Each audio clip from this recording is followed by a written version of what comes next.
CIP. Tengan ustedes muy buenas tardes.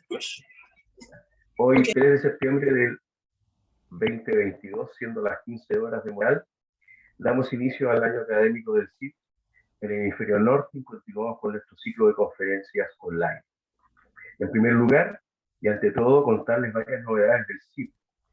El próximo sábado 10 de septiembre, por este mismo medio, y a la misma hora tendremos, brillante, con nosotros al doctor José Alfonso Villa Sánchez con la conferencia, comillas, la naturaleza estructurada del logos en Javier Zubiri, cierre comillas. En segundo lugar, se dará inicio formal el próximo miércoles el curso Introducción a las Ciencias Humanas, ¿ya? De modo presencial en su doble variante, iniciación a la lengua francesa y notas sobre antropología filosófica y ética, en la Gran Biblioteca de Montreal, estando hoy con nosotros algunos de los futuros alumnos. Reciban una cordial bienvenida. En tercer lugar, los académicos Berardo Sepúlveda y Juan Cornejo se presentaron en el Congreso de Filosofía Fundamental en Málaga, España, en el mes de junio del presente año, y cuyo fundador lo tenemos hoy con nosotros. Me refiero al filósofo doctor Carlos Sierra Lechuga. El doctor Sierra Lechuga tiene un amplio currículum académico. Es director del Grupo Internacional de Investigación Científico-Filosófica, Realidad y Proceso. Fundador de esta institución, Filosofía Fundamental. Editor-director de la revista de Filosofía Fundamental. Miembro del Grupo de Investigación Evoluciones Metafísicas de la Universidad Central de Venezuela, de cuya revista Apuntes Filosóficos es miembro del Comité Editorial Intelectual. Adelante, doctor Sierra Lechuga. Pues muchas gracias, Luis, muchas gracias, Juan, y muchas gracias a todos los que estáis por aquí, en especial a los conocidos, que me da mucho gusto verlos por aquí, y particularmente una grata sorpresa que no sabía que iba a estar uno de mis maestros en el doctorado, César Lambert, así que muchas gracias especialmente para él. Bueno, agradeceros la invitación a este seminario tan interesante que, como recordaba ahora Luis, pues yo tuve el honor de bienvenir tanto a Juan como a Merardo en Málaga, hace un par de meses, aquí en España, en nuestro Congreso de Filosofía Fundamental. Y bueno, en él hablamos de cómo instituciones, ¿no?, autónomas, autogestionadas, que se van haciendo desde la base como las nuestras, se tienen que de alguna forma conocer para poder darse a conocer, ¿no?, y colaborar juntas, pues en buena medida porque necesitamos hacer espacios de autonomía, por así decir, respecto de ciertos ámbitos académicos que muchas veces para mal pues han estado muy cerrados, ¿no? Y entonces el que se puedan dar estos grupos, en este caso este seminario del que vosotros formáis parte, pues es una gran noticia y me alegra mucho ahora estar con ustedes por eso, ¿no?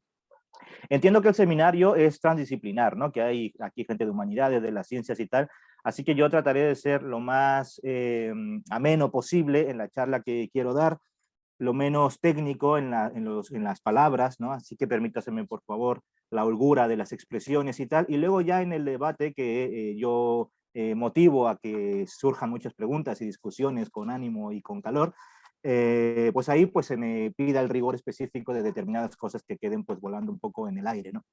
Bueno, yo de lo que les quiero hablar ahora es de una herramienta nueva en filosofía que empecé a crear de alguna forma un poco solo, pero con el paso de los meses y luego de los años, la verdad es que se ha estado puliendo y afinando cada vez más gracias al trabajo de muchos interesados en esta herramienta filosófica. De modo tal que ya no es solo mía, y eso es una bendición, sino que está cada vez más siendo objetivada, puesta ahí, disponible para cualquiera, ¿no? Y bueno, es una herramienta que estamos trabajando en muchas partes, pero particularmente en su hogar, que es Filosofía Fundamental, concretamente en el Seminario Permanente de Reología, y cuando es necesario echar mano de esto en otros seminarios, por ejemplo el de Realidad y Proceso, al que también aludía Luis, pues sacamos a relucir esta herramienta pues para ver justamente su poder explicativo, sus poderes, sus ventajas epistémicas o filosóficas en general, ¿no?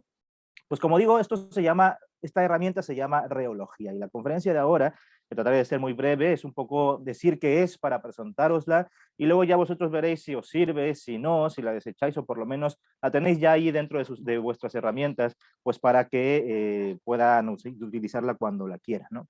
Bueno, Primero, habría que decir muy brevemente una pequeñísima definición, mal y pronto, de lo que es la reología. Y la reología es una herramienta filosófica que nos sirve, ayuda para estudiar las cosas reales, vamos a decirlo así, la realidad. Eso es lo que quiere la reología, estudiar la realidad, estudiar las cosas reales, y ahora veremos específicamente cómo, ¿no? Uno puede decir, bueno, pero para eso ya teníamos otras herramientas. Bueno, veremos si acaso las teníamos, ¿no? En filosofía.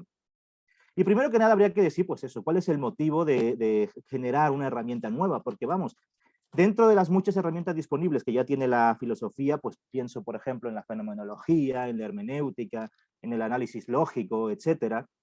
Pues uno puede decir, si ya hay todas estas y más, ¿para qué generar una nueva? ¿No? Esto es una especie de ímpetu vacío de originalidad. Pues a mi parecer no, yo creo más bien que hemos tenido, los que estamos trabajando en ella, elaborándola, hemos tenido la urgente necesidad de generar herramientas nuevas porque creemos que las actualmente disponibles, digámoslo así, no dan el ancho para los problemas que hoy nos acucian, es decir, nos ayudan en determinadas cosas, pero muchas veces están tan cargadas de una semántica, de unos problemas ya históricos y tal, que al momento de utilizar esas herramientas, al estar, vamos a decirlo también así, infectadas de esos problemas, pues al quererlos utilizar para responder, resulta que esas respuestas se inoculan de esos mismos problemas que se supone queríamos responder. Y entonces era menester, de alguna forma, generar algo nuevo que no cargase con esos lastres para entonces poder entender o explicar la realidad de otro modo, ¿no? Y esos son básicamente los motivos. ¿Por qué? Porque resulta que hoy en día, por donde nos movamos, ya sea en los ámbitos de la ciencia o en el ámbito incluso de las artes o de la creatividad, y en el propio ámbito de la filosofía, estamos algo así como rodeados o estamos en una especie de oleada de realismos, ¿no? Parece hoy en día que hay una especie de época de oro para los realismos, ¿no? Pues se puede ver, por ejemplo, en la filosofía, sin ir más lejos, ¿no? Se está hablando en todas partes de los nuevos realismos, ¿no? De Marcus Gabriel, de Graham Harman, de Mauricio Ferraris, etcétera. Se puede ver también pues, en el ámbito del pensamiento sobre la ciencia, la filosofía de la ciencia, los realismos científicos, y entonces se habla del realismo estructural óntico, del realismo estructural epistémico, etc. Hay como una vuelta a los realismos, porque de alguna forma el tema que nos acucia hoy en día como común denominador siempre es el magno problema de la realidad, ¿no?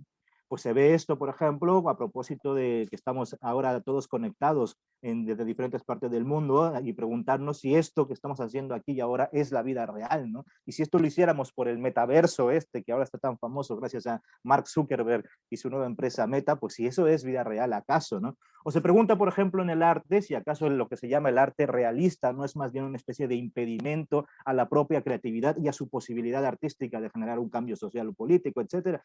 Es decir, que siempre nos va surgiendo en una u otra medida el problema de la realidad.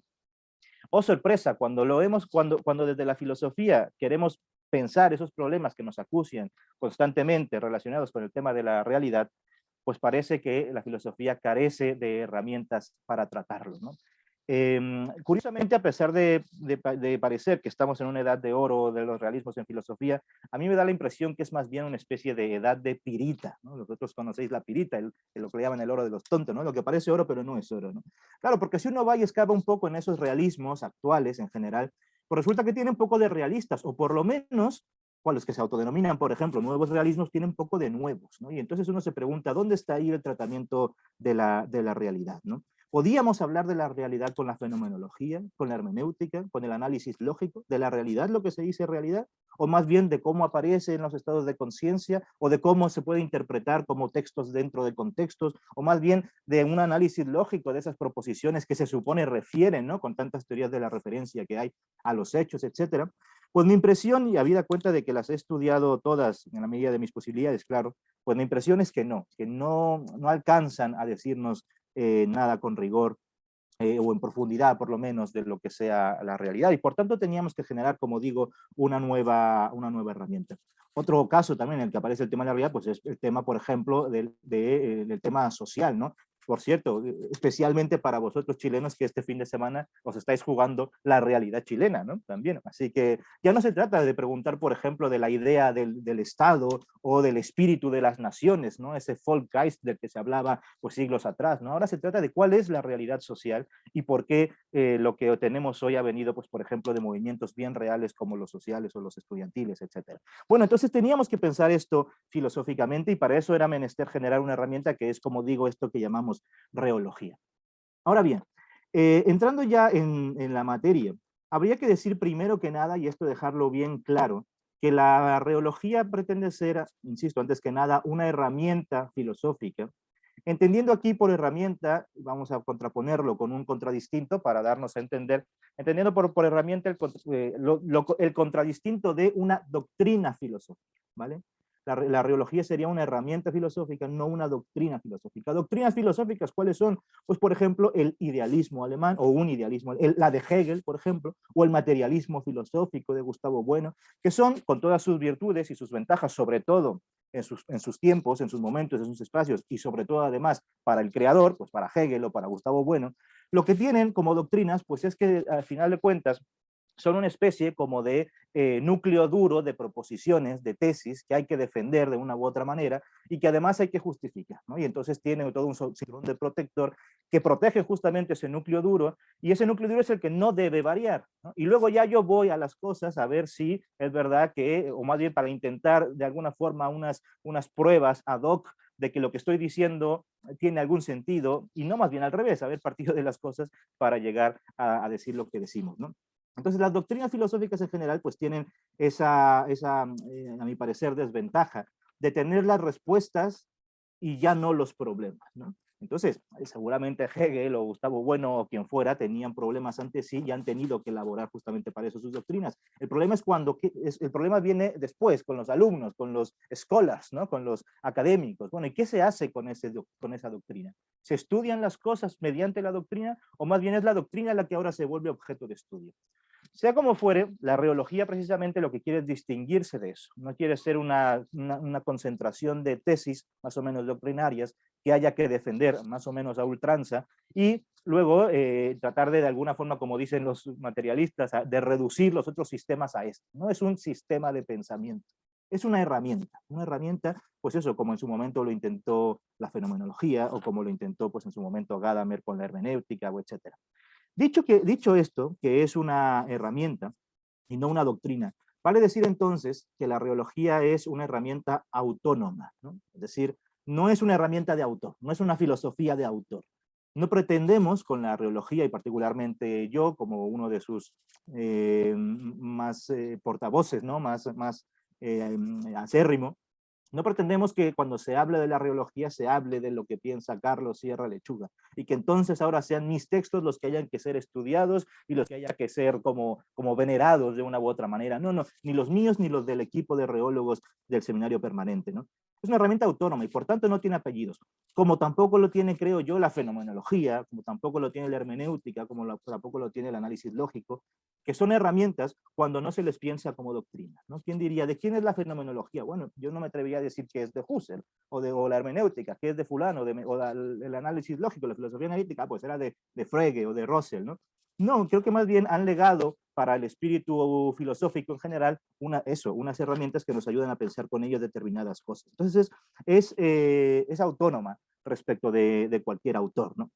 En ese sentido, yo creo que, para hacer una especie de analogía, creo que la gran labor que ha hecho, por ejemplo, Gadamer, a propósito de la hermenéutica, me parece una actitud bastante sana, bastante más sana respecto de lo que ha legado para la filosofía, de lo que pudo haber sido, toda proporción guardada, por ejemplo, Husserl o hasta el mismo Heidegger, ¿no? Porque si bien Husserl ha dado una herramienta para nosotros, que es la fenomenología, sin embargo ha dado también, vamos a decirlo, a los husserlianos. Y los husserlianos ya no son fenomenólogos, es decir, cuando con fenomenología quiero estudiar las cosas, soy fenomenólogo, y entonces pues sale un Heidegger, sale un Michel Henry, sale un Ritschl, que ahora está muy en boga, tal, ¿no? Pero cuando lo que quiero estudiar es a Husserl, soy husserliano, ¿no? Ya yo recuerdo algún profesor por ahí que decía eso, yo no soy filósofo, soy experto en Husserl. Bueno, con todo lo interesante que tiene la doxografía filosófica y además de relevante y necesaria, la reología no quiere ser eso, y la hermenéutica, por ejemplo, y seguía con la analogía, pues lo que ha hecho Gadamer al respecto de eso es que hoy por en día, yo por lo menos hasta donde mis parcos conocimientos llegan, yo no encuentro por ahí en el mundo académico a gadamerianos, y sin embargo sí encuentro a muchos hermeneutas. Entonces, eso me parece a mí una actitud muy sana de haber entregado a la filosofía una herramienta que no es de autor, ¿no? Sino que es justamente está ahí disponible para cualquiera. Y en ese sentido, como digo, entonces la reología, perdón, quiere ser una herramienta. Ahora bien, como herramienta que es, pues tiene unas determinadas características que la distinguen justamente de las muchas otras herramientas disponibles, como a las que he aludido, por aludir a unas cuantas, pero se podría aludir a muchas más, ¿no? ¿Y qué características tiene en particular? Voy a decir simplemente 4, que creo que son las más visibles, o por lo menos que en ellas se condensan lo que otro tipo de características que también podrían surgir, ¿no? Voy a decir que la reología es, por un lado, es explicativa, también es factual, es probativa y es tradicional. Voy a explicarlas muy brevemente. En cada caso hablaré de un contradistinto de cada característica, pues para que como por contraste, ¿no? Es decir, estéticamente, podamos entender qué se quiere decir con cada una de estas características. Bueno, la reología es una herramienta explicativa. El contradistinto aquí sería descriptivo, ¿no? No es que la reología no sea descriptiva, pero es que no es solo descriptiva, sino que quiere aposta y con razón ir a explicar las cosas, no solamente a describir. Podríamos nuevamente hacer una analogía, en este caso nuevamente con la fenomenología, y decir, ella por principio lo que quiere es describir, renuncia a explicar, ¿no? Todo eso de que está puesto entre paréntesis, que vosotros conocéis mejor que yo, las muchas reducciones que tiene la fenomenología, bueno, renuncia a explicar, prefiere quedarse con lo dado y describir ahí. ¿Qué duda cabe que una buena descripción siempre es necesaria en la en la filosofía en general, pues para poder saber de qué estamos hablando cuando estamos hablando de algo? Pero, a mi parecer, si queremos tener calado filosófico, o valga la redundancia, calado metafísico, es preciso ir profundamente y tratar de explicar aquello que describimos. No nos basta simplemente con quedarnos con la experiencia originaria, si se quiere decir, sino ir a ver por qué pasa lo que pasa. Y en ese sentido, como digo, es más bien explicativa y no solo descriptiva. Aquí es una filosofía en ese sentido profunda, ¿no? Quiere ir a los fundamentos. Por eso, pues es una empresa de filosofía fundamental, o sea, de metafísica. La segunda característica que podríamos mencionar muy brevemente es que es una filosofía factual, ¿no? Y aquí el contradistinto de factual sería especulativo, ¿no?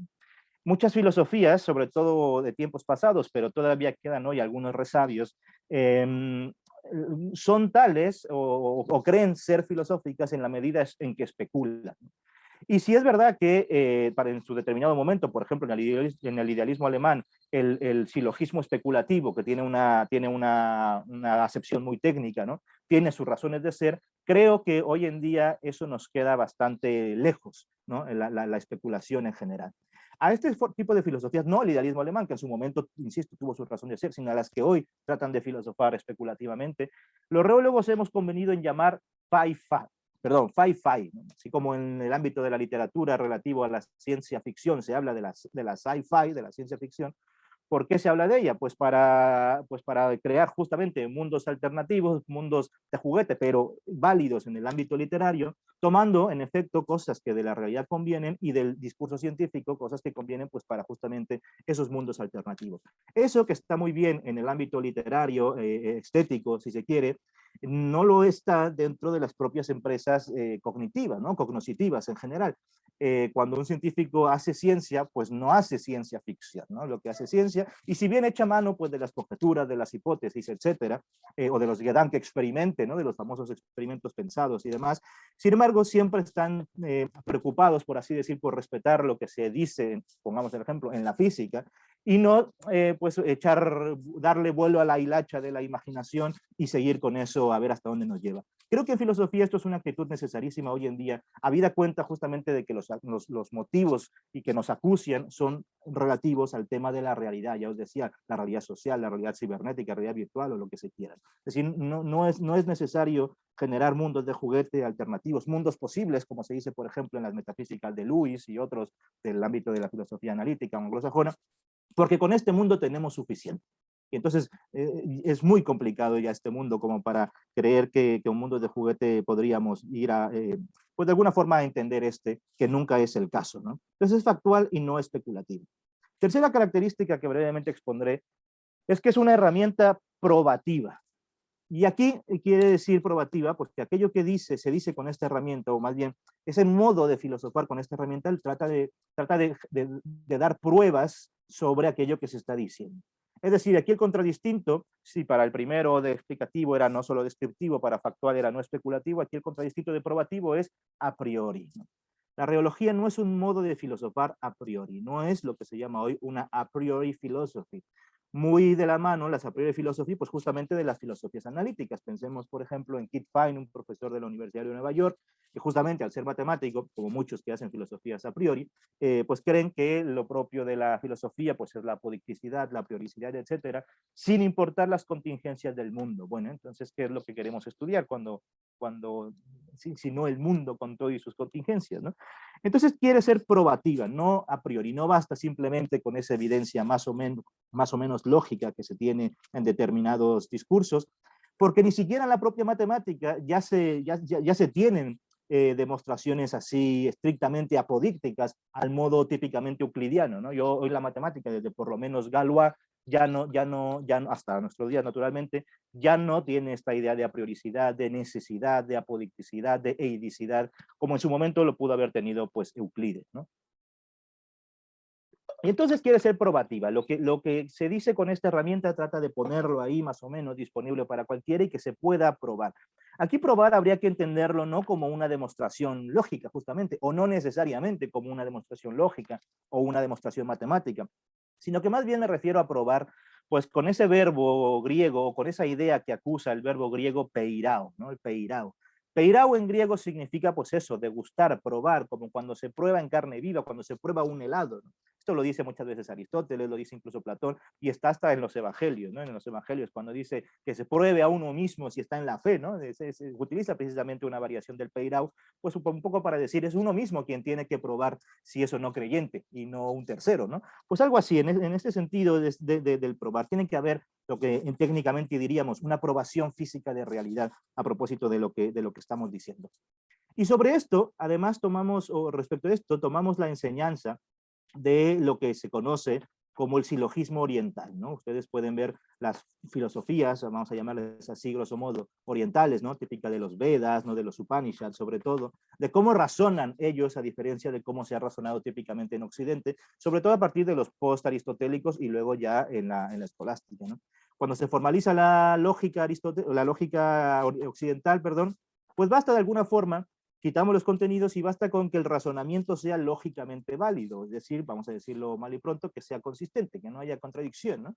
Sin embargo, el silogismo oriental no es suficiente con eso, es decir, no es suficiente con que sea lógicamente válido, tiene que ser, vamos a decirlo así, factualmente o probativamente válido. Y para eso echan mano de un recurso, un retórico o lógico, que me parece la gran enseñanza que tenemos que aprender, que es la de echar mano de siempre de un ejemplo. Es decir, no basta con que el argumento sea lógicamente válido, sino que es necesario además poner un ejemplo, al menos un ejemplo. Porque si no hay al menos un ejemplo de aquello que es lógicamente válido, por muy riguroso que sea el argumento, no es válido en sentido oriental, ¿no? Para ellos. Así que a mí me parece una enseñanza interesante para evitar justamente los vuelos de la razón pura. La cuarta característica que quiero mencionar a propósito de esta herramienta que hoy estoy presentándoles a vosotros es que es una herramienta tradicional. Y aquí el contradistinto sería que no es tradicionalista, ¿no? Por tradicionalista entendería unas filosofías que de alguna forma, vamos a decirlo así, descontextualizan a los autores pasados para pensar con ellos problemas del presente, ¿no? Es decir, como si con Empédocles, ¿no? Que habla de 4 elementos y tal, pudiéramos pensar, por ejemplo, la realidad de las partículas subatómicas. A mí me parece eso una injusticia por todas partes, tanto para Empédocles como para la mecánica cuántica, ¿no? Es decir, como si no fuera lo suficientemente compleja la mecánica cuántica, de modo tal que nos bastaría con un autor del siglo VI a.C. para poderla pensar, ¿no? Y lo mismo al revés, sería una injusticia con el pobre de Empédocles, que le estamos diciendo decir arrancándole su discurso, tratándole de hacer decir lo que nosotros queremos en vez de respetarlo y ver qué es lo que nos ha querido decir. Una filosofía tradicionalista, entonces, se tipifica regularmente en la Academia de Filosofía con los famosos neos, ¿no? El neo-aristotelismo, el neotomismo, el neotal, ¿no? Y eso, como digo, me parece una injusticia por exceso, ¿no? Incluso hoy se llega a hablar en el neotomismo de un tomismo scientific engaged tomism, ¿no? Un tomismo científicamente comprometido, ¿no? Comprometido con engage, enganchado, como cuando se comprometen dos personas para casarse, ¿no? Pues eso me parece que no hace justicia al pobre de Tomás, que tan buena frescura nos daba él en el siglo XIII, ¿no? Bueno, entonces, pero es tradicional. ¿Qué quiere decir que sea tradicional? Tampoco quiere decir pues, que se utilice las mismas conceptos o herramientas de filosofías pasadas, porque si fuese así, entonces de nada nos serviría haber creado una herramienta como esta, ¿no? Sí que es verdad que utiliza y echa mano de la tradición con mucha precaución y tratando de que aquello que saca de la tradición de alguna forma conserve su valía o su valor epistémico, si se quiere, sin caer en aquellos vicios que yo acusaba hace un momento del tradicionalismo, ¿no? Y entonces, pues, por ejemplo, hemos echado mano de conceptos como el de ratio formalis, de la escolástica, como el de hodos specificae, ¿no? La vía física de los griegos, ¿no? Etcétera. Porque queremos decir que es tradicional, es decir, que no es una ruptura y ya está, toda la filosofía se equivocó y nosotros somos los buenos. No decimos eso, no decimos como muchos, incluso como Zubiri, ¿no? Que dice la filosofía ha resbalado y yo que sí. No, la filosofía no ha resbalado como podemos resbalar todos y como ha resbalado la ciencia y el arte y tal, pero en virtud de eso es que vamos avanzando. Y tradicional, ¿por qué? Porque justamente nos tomamos muy en serio esta proposición de que para poder ver más y mejor, pues habrá que subirse a hombros de gigantes. Pues esos hombros de gigantes son justamente la tradición. No descubrimos el Mediterráneo, no descubrimos el hilo negro, nos montamos en ellos para ver más y mejor, pero justamente para ver los problemas nuestros, no para ver los problemas suyos que en su momento ellos, con todas las penas y el arduo trabajo que tuvieron que hacer en su momento, pues hicieron justamente esos pensadores, ¿no? Sino para tratar nuestros problemas. Dicho eso, hemos dicho ya 4 breves características de qué es la reología. Pues primero decir que era una herramienta y que por tanto es autónoma. Y como herramienta, era una herramienta explicativa, no solamente descriptiva, una herramienta factual, no especulativa, una herramienta probativa, no a priori, y una herramienta tradicional, pero no tradicionalista, ¿no? Entonces, así más o menos tenemos ya tipificado qué es esto de la reología y por qué la hemos tenido que crear. Insisto, porque creo que para el problema de la realidad y de saber en qué consisten las cosas reales, sea lo que sea esas cosas reales, y luego veremos qué entendemos por real o por realidad, etcétera, pues era menester crear este tipo de herramientas, pues con estas características para que en efecto fuese novedosa y no cayese pues en problemas de otras filosofías pasadas, ¿no? Y uno podría preguntarse ante este panorama de esta herramienta nueva que os comparto, insisto, para que vosotros veáis si os sirve luego. Uno podría preguntarse, ¿y no teníamos ya para eso la ontología? ¿No? Es decir, la ontología ya trata de las cosas, ¿no? Y si me apuras, de las cosas reales, ¿no? Suárez decía que la metafísica habla del ens reale qua reale, ¿no? En tanto que real. ¿No teníamos ya la ontología para eso? Pues lo cierto, y esto podemos discutir en el debate, pero yo esto me lo he estudiado mucho y he perdido pelo y todo por estas investigaciones, lo cierto es que no, la ontología nunca ha tratado de las cosas reales, ni desde su nacimiento ni hasta ahora, ¿no? ¿Qué es esto de la ontología? Bueno, la gente general, no solamente en el mundo académico, filosófico, sino también en el mundo académico científico, incluso en el mundo de la gente corriente, de la calle, que somos todos, por cierto, pues se suele decir, no, es que esto es algo ontológico, ¿no? Cuando quiere decir que es algo propio de las gafas o de lo que sea, de este árbol. Esto es algo ontológico y no algo epistémico, ¿no? Como si una cosa fuese lo objetivo, ¿no? de la cosa y lo otro fuera lo subjetivo. Y entonces ya con eso dejamos claro que cuando queremos hablar de algo propio de la cosa, pues eso es ontológico. Cuando no, pues eso es subjetivo, es epistémico. Bueno, se puede hablar así porque siempre se puede decir azul al rojo y no hay problema cuando nos entendemos, ¿no? Pero se puede hablar así, insisto, con poco rigor. Cuando uno busca rigor, que el rigor que en la filosofía creo siempre estamos buscando, pues eso carece de mucho sentido hablar así, ¿no? ¿Por qué? La palabra ontología, y no es casual que la palabra surja entonces, surge hasta que el concepto de ontología se tiene más o menos claro. Y surge solamente en 1606, no antes. Surge con Jacob Lorcher. Jacob Lorcher es uno de los muchos exponentes de la Schulmetaphysik. La Schulmetaphysik es la escolástica luterana, ¿vale? Cuando Kant, por ejemplo, critica a la escolástica y dice que ese era su sueño dogmático, gracias al cual al leer a Hume se ha despertado, está pensando en la escolástica luterana, en la Schulmetaphysik. No está pensando en Tomás de Aquino, no está pensando en Duns Scoto, no está pensando en toda esta gente. Está pensando en la Schulmetaphysik de la que él es heredero directo. ¿Cuándo empieza la Schulmetaphysik? Pues precisamente luego de que viene la Via Modernorum, es decir, en la Baja Edad Media, que todavía no es Schulmetaphysik, ahí tenemos, pues el famoso es Occam, pero hay otros, ¿no? Nicolás de Otrefort, etcétera, que es antecesor de Hume, de la ciudad de Hume, por cierto. Cuando viene la Via Modernorum, después viene Suárez, y con Suárez lo que ocurre es que sus famosas disputaciones metafísicas tienen un éxito enorme, a saber por qué, los historiadores lo sabrán mejor, y un éxito enorme, y con eso se empieza a educar en las diferentes facultades de filosofía y teología del mundo, particularmente las alemanas. Ahí, a los alemanes, a los luteranos, les llama mucho la atención un descubrimiento, bueno, no es un descubrimiento propiamente suareciano, pero que por lo menos está ahí en ese texto que ellos tienen como libro de texto de filosofía, ¿no? Y es cuál, a saber, que Suárez, al principio de las disputaciones metafísicas, dice abiertamente que la metafísica es el estudio del ente real en tanto que real.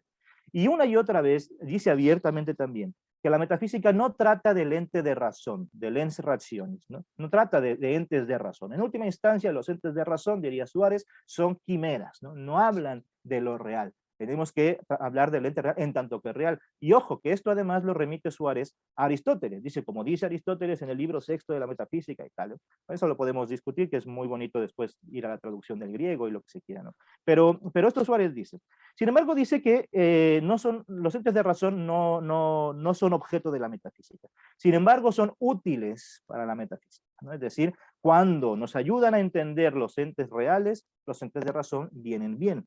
¿Y qué ocurre? Que si tenemos esto por un lado y por otro lado tenemos esto, dos puntos, lo que voy a decir, que Suárez, cuando dice que cuando está haciendo el ejercicio de ver cómo inteligimos lo que inteligimos, ya se tenía una teoría más o menos aceptada, ¿no? Que era la de la abstracción de Tomás de Aquino, basada en Aristóteles y demás. ¿Recordáis eso, no? De la especie inteligible, especie sensible, especie inteligible, etcétera. Bueno, pues Suárez no está muy conforme con eso y se empieza a pensar de otra forma de entender el proceso de aprehensión de las cosas. Y lo que dice es que, si bien lo que nos interesa es el ente real, como hemos dicho, sin embargo, cuando yo aprendo esa cosa, la aprendo, digamos así como que media, muy entrecomillado, entre la cosa real y el intellectus, ¿no? Lo que media es lo que él llama el conceptus objectivus, ¿no? El concepto objetivo, un concepto objetivo del ente real. Porque ¿qué ocurre? Que el primer acto del intelecto, como vosotros sabéis para los escolásticos, el primer acto del intelecto son tres, el concebir, el juzgar y el razonar. Bueno, el primer acto que es el concebir, cuando describe Suárez el acto del concebir, resulta que hay dos momentos de ese acto intelectivo, de ese acto de concebir, que es lo que llama justamente el concepto formal, que es el propio acto de concebir, y el concepto objetivo, que es aquello sobre lo que recae el acto de concebir. Vamos a decirlo mal y pronto, el concepto objetivo es una representación. Digo mal y pronto porque en rigor no es una representación, habida cuenta de que haya habido, sobre todo en la filosofía contemporánea, mucha filosofía sobre el representacionismo. Entonces, pero para no meternos en esos líos que no vienen a cuento, llamémosle brevemente, es una representación. ¿Qué ocurre? Que Suárez insiste que esa representación, ese concepto objetivo, es un concepto objetivo del ente real. Y nos va a servir en la medida en que es algo así como aquello que nos introduce al ente real. Ahora bien, cuando esto es leído por los luteranos, por la Schulmetaphysik, por los escolásticos ya de otro corte, se maravillan, por así decirlo, con aquello del conceptus objectivus, con el concepto objetivo. Y entonces empiezan a pensar, empiezan como a dedicarle mucho tiempo de sus esfuerzos intelectivos a entender qué es eso del concepto objetivo, de la representación, del noema, si nos apuramos y lo decimos también mal con una terminología pues más contemporánea, entre comillas. y ya empieza a dejar de importarles que sea una representación del ente real. O sea, les importa poco aquello del ente real.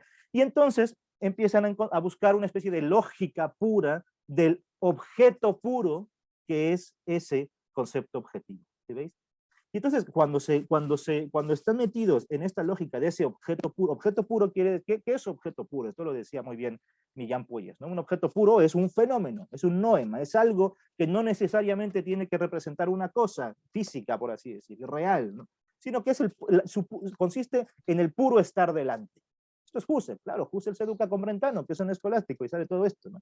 Eso, bueno, pues el estudio de ese puro objeto puro, de ese puro objeto, de ese objeto puro, se hará justamente con una razón pura. Empieza a surgir la idea de razón pura, pues que justamente va a ser la crítica Kant, ¿no? Y en ese contexto, de encontrar una lógica del objeto puro, una lógica del concepto objetivo, por lo que tiene de objetivo, de objectivus nada más, sin necesidad de aquello que está, sin necesidad de aquello subjectivum, es decir, sujeto de la cosa, sino solamente ante mí, el objetivo, es donde surge justamente la ontología.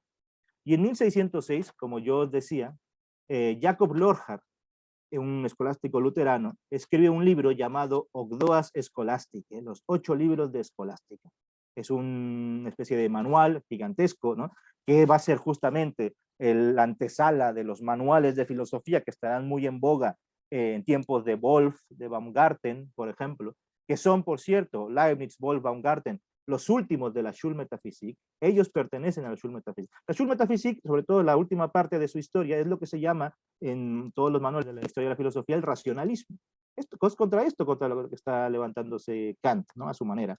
Bueno, pues es en la Schulmetaphysik donde justamente publica el Ogdoas Scholasticae Jacob Lorhart, y propone ahí lo que llama la ontología, la ontología. ¿Y cómo va a definir ontología Lorhart? Es la primera definición que se tiene en la historia. Pues no va a ser el estudio del ente en tanto que ente, ¿no? Eso que tanto nos han metido en la cabeza algunos profesores de filosofía. No, no, no. Eso el primero que define así la ontología es Wolff, aunque ciertamente un poco antes Rudolf Göckel, pero a su manera. Eso son minucias que podríamos debatir, pero quiero concentrarme en Lorhart.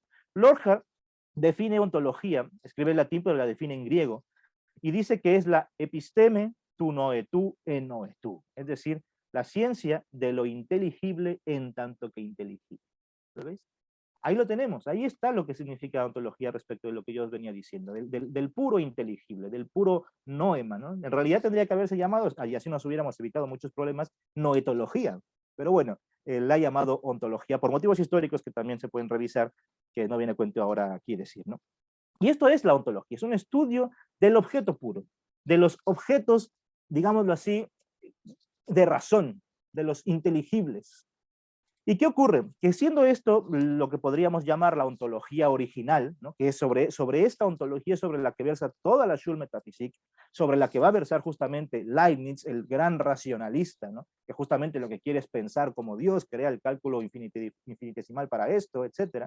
Y luego Wolff o Baumgarten, que también siguen con esto. ¿Cómo define filosofía Wolff? Filosofía, dice, que es una filosofía de los posibles. Dice, la filosofía es aquella que filosofa sobre los posibles. ¿Qué son los posibles? Siendo un leibniziano, aquello que no es contradictorio.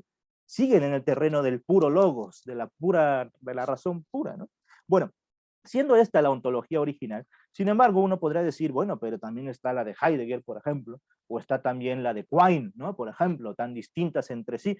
Bueno, parecen distintas entre sí, creo yo, pero no distintas entre la ontología original, ¿no? Podríamos decir brevemente que la ontología, vamos a tipificarla en una persona de Heidegger y otros, pues la podríamos llamar la ontología continental, ¿no? A diferencia de la ontología original. Mientras que la de Quine o Carnap y otros, pues podríamos llamarle la ontología analítica. Y entonces tendríamos 3 ontologías, original, analítica y continental. Bueno, son 3, pero no dejan de ser ontologías. ¿Y en virtud de qué son ontologías? Pues en el caso de la ontología continental, que en última instancia, ese ser sobre el que, o esos entes sobre los cuales va a versar, nuevamente son entes por lo que tienen de entes puros. Por eso viene esto de Wolff, que es el que define así ontología, ¿no? Como filosofía de ente, ¿no? Como filosofía de ente. Mientras que En el caso de la ontología analítica, pues el vínculo es mucho más claro, porque claro, ahí lo que interesa, o sea, ahí la ontología se define como aquello que es relativo a objetos que hay en un dominio. Esto después se pasó a la informática y hoy la informática también habla de ontología en ese sentido. Entonces, de alguna forma, lo que interesa a la ontología, en tanto que ontología, son los objetos. Objetos no quiere decir las cosas reales, físicas, quiere decir, insisto, aquello que Frege decía das Gedanke, ¿no? Lo pensado, el pensamiento, esa pura objetividad, ese puro fenómeno, por así decir. Y sobre esto versa la ontología toda, ¿no? En sus grandes líneas, ¿no? Como ven, no es, a diferencia de lo que suele creerse de continuo, la ontología no es sobre aquello que es propio de la cosa, ¿no? Sino que es aquello propio del inteligible, del noema inteligible, no del on o de las onta en sentido griego, sino de lo noema, ¿no? Sino de lo pensado. Y otra característica además que une a todas estas ontologías es que en una u otra medida todas son substancialistas, ¿no? Es decir, todas de alguna forma entienden ese mundo de los objetos como sustancias. Sustancia, dicho mal y pronto, muy brevemente, pues es un soporte de propiedades. Es decir, la sustancia es ese soporte, que es lo más realísimo, lo que tiene más dignidad, por así decir, y luego las propiedades o accidentes, que no son lo mismo en sentido técnico, pero que podemos decir brevemente que sí, las propiedades o los accidentes pues son eso, son contingentes, son concomitantes, que eso es lo que significa en griego sin bebecota, un concomitante, ¿no? Los accidentes. Y entonces todas son de alguna forma sustancialistas. Claro, el objeto puro, en tanto que objeto puro, ese es lo puro real, lo realísimo. Lo realísimo es el objeto caballo, el concepto caballo, ¿no? Ahí está lo del concepto y objeto, se identifican en Hegel precisamente, ¿no? Ese es el Begriff, ¿no? Bueno, el concepto caballo, ese es el objeto puro, y al final eso termina siendo una sustancia. Los escolásticos llamaban a eso la substancia segunda. ¿Por qué? Por ser su esencia. Todo lo demás, los caballos contingentes, bueno, eso es peor para los caballos, pero es que es el concepto, la sustancia segunda, la que es la realísima. Ahí tenemos ese substancialismo, como digo, ¿no? Y lo mismo, pues insisto, en la ontología continental, lo mismo, pues tener sustancia primera, sustancia segunda, es abiertamente un substancialismo, y en la ontología analítica es substancialismo porque aun cuando no hablen de sustancia en rigor, todas las características que agencian a sus objetos son las típicas características que la tradición ha agenciado a las sustancias. Por ejemplo, los objetos se definen en virtud de la pertenencia, ¿no? De la propiedad, se decía clásicamente, la propietas, la pertenencia, la propiedad. También en virtud, pues justamente de su discernibilidad, que sean fuertemente discernibles, etcétera. Es decir, todas las características de esos objetos de los que hablan los analíticos terminan siendo, o son más bien, las características típicas del substancialismo clásico. Por ejemplo, la idea de relación en la metafísica clásica, en el substancialismo clásico, la relación es la última de las categorías, la que menos usía tiene, decía Aristóteles, la que menos realidad tiene. Bueno, eso se llama hoy justamente las ontologías analíticas superveniencia, ¿no? Son relaciones supervenientes. Entonces, de alguna forma, esta ontología, que en última instancia es la ciencia de los inteligibles, termina por hacer esos inteligibles unas sustancias, es decir, unos soportes de propiedades que son lo que son en virtud de sí mismos y no por relacionarse con nada. Como se ve, creo yo, esta rama de la filosofía que es la ontología, pues con lo interesante que pueda ser y con lo relevante que ha sido e importante en la historia de la filosofía, creo yo que no da el ancho hoy. Porque lo que nos ocupa hoy en día no es los inteligibles en tanto que inteligibles, no el topus uranus, no es el lugar sin lugar, ¿no? Sino justamente como decía al inicio de la charla, y por eso era menester comenzar con el motivo, ¿no? Lo que nos interesa es estas cosas, aquí y ahora, estos problemas, no solamente el problema cognitivo en qué consiste ser un árbol, no, sino en qué consiste la realidad social que vivimos, en qué consiste la realidad virtual en la que nos obligan a estar, etcétera, ¿no? Y cuanto más, pues también en el ámbito de las ciencias o tal, ¿no? En qué consiste la diferencia entre un árbol y un bosque, por ejemplo, ¿no? Y había que generar, pues, esta herramienta que es la que estoy ahora presentando. Quiero terminar, y ya con esto pasamos al debate. ¿Teníamos 1 hora o 2 horas de seminario? Eso no lo he preguntado. No, estamos bien, Carlos. ¿Sí? Tú terminas y hacemos un pequeño break, un descanso, ¿Vale? y después continuamos con la segunda parte, con las preguntas y debate y todo. Vale, perfecto. Pues quiero terminar diciendo entonces, una cualidad más sobre de la reología a propósito, ya que la hemos tipificado y de que la hemos distinguido de la ontología, porque eso surgía el problema o la pregunta de, ¿y no teníamos ya la ontología para eso que tú dices? Pues la respuesta es no, no cuando se hace el rigor de ver qué es esto de ontología, ¿no? Es decir, cuando queremos decir algo propio de las cosas, habría que decir esto es reológico, ¿no? No ontológico. Ontológico no es de esta cosa, sino del concepto de esa cosa, ¿no? Del objeto de esa cosa, del objeto puro, ¿no? Bueno. El problema, hay otro problema que lo mencionaba yo al inicio de esta charla, y es que lo que he llamado en general el problema de los realismos, ¿no? La filosofía, insisto, sobre todo la contemporánea, pues está llena de muchos realismos por aquí y por allá, ¿no? Parece que ese es el problema que hoy nos acucia. Sin embargo, a mi parecer, todos tienen un ingente, es decir, porque uno podría haber dicho, vale, pues las filosofías que se ocupan, por ejemplo, la ontología de los objetos y no de las cosas, vale, no nos valen. Pero por suerte tenemos hoy en día unos realismos. Bueno, pues entonces no hace falta crear la reología, ya tenemos los realismos de unos u otros. Cuando vamos a esos realismos, sin embargo, a mi parecer hay de entrada una ingenuidad metafísica muy fuerte que creo que no es sostenible para los que hemos dedicado nuestra vida a estudiar filosofía, ¿no? Es decir, borran de un plumazo la historia de la filosofía por su ímpetu siempre exorbitante de novedad, ¿no? ¿Qué ocurre? ¿Cuál es el común denominador, esta ingenuidad metafísica que tienen, a mi parecer, todos estos realismos? Y es básicamente su idea de realidad. Lo que entienden en general los realismos, básicamente todos, es que realidad es aquello que es independiente de la mente. Iba a decir mind independent, porque claro, ahora como la filosofía se hace en inglés, pues todo es mind independent. Y entonces, aquello que, la razón formal, es decir, aquello que determina que lo real sea real, es por ser independiente de la mente. Y entonces, pues si algo es realidad es porque no depende de mí, porque no es subjetivo, no depende de... A mí me parece que esta idea de realidad es tremendamente ingenua, habida cuenta de que en la historia de la filosofía, justamente, hemos ya pasado por una crítica a la idea de la realidad como independencia de la mente. Esa crítica a la idea de realidad como independencia de la mente, pues es lo que se conoce en general, se agrupa, ¿no?, en ese famoso giro copernicano, que empieza, entre comillas, con Descartes, no empieza ahí, pero bueno, como arquetipo, y particularmente con Kant, ¿no? Ellos critican particularmente lo que viene a decir el giro copernicano, ¿no?, tipificado en esa expresión, todos estos autores, toda esta crítica a la idea de la realidad como algo que es independiente de la mente y ya está.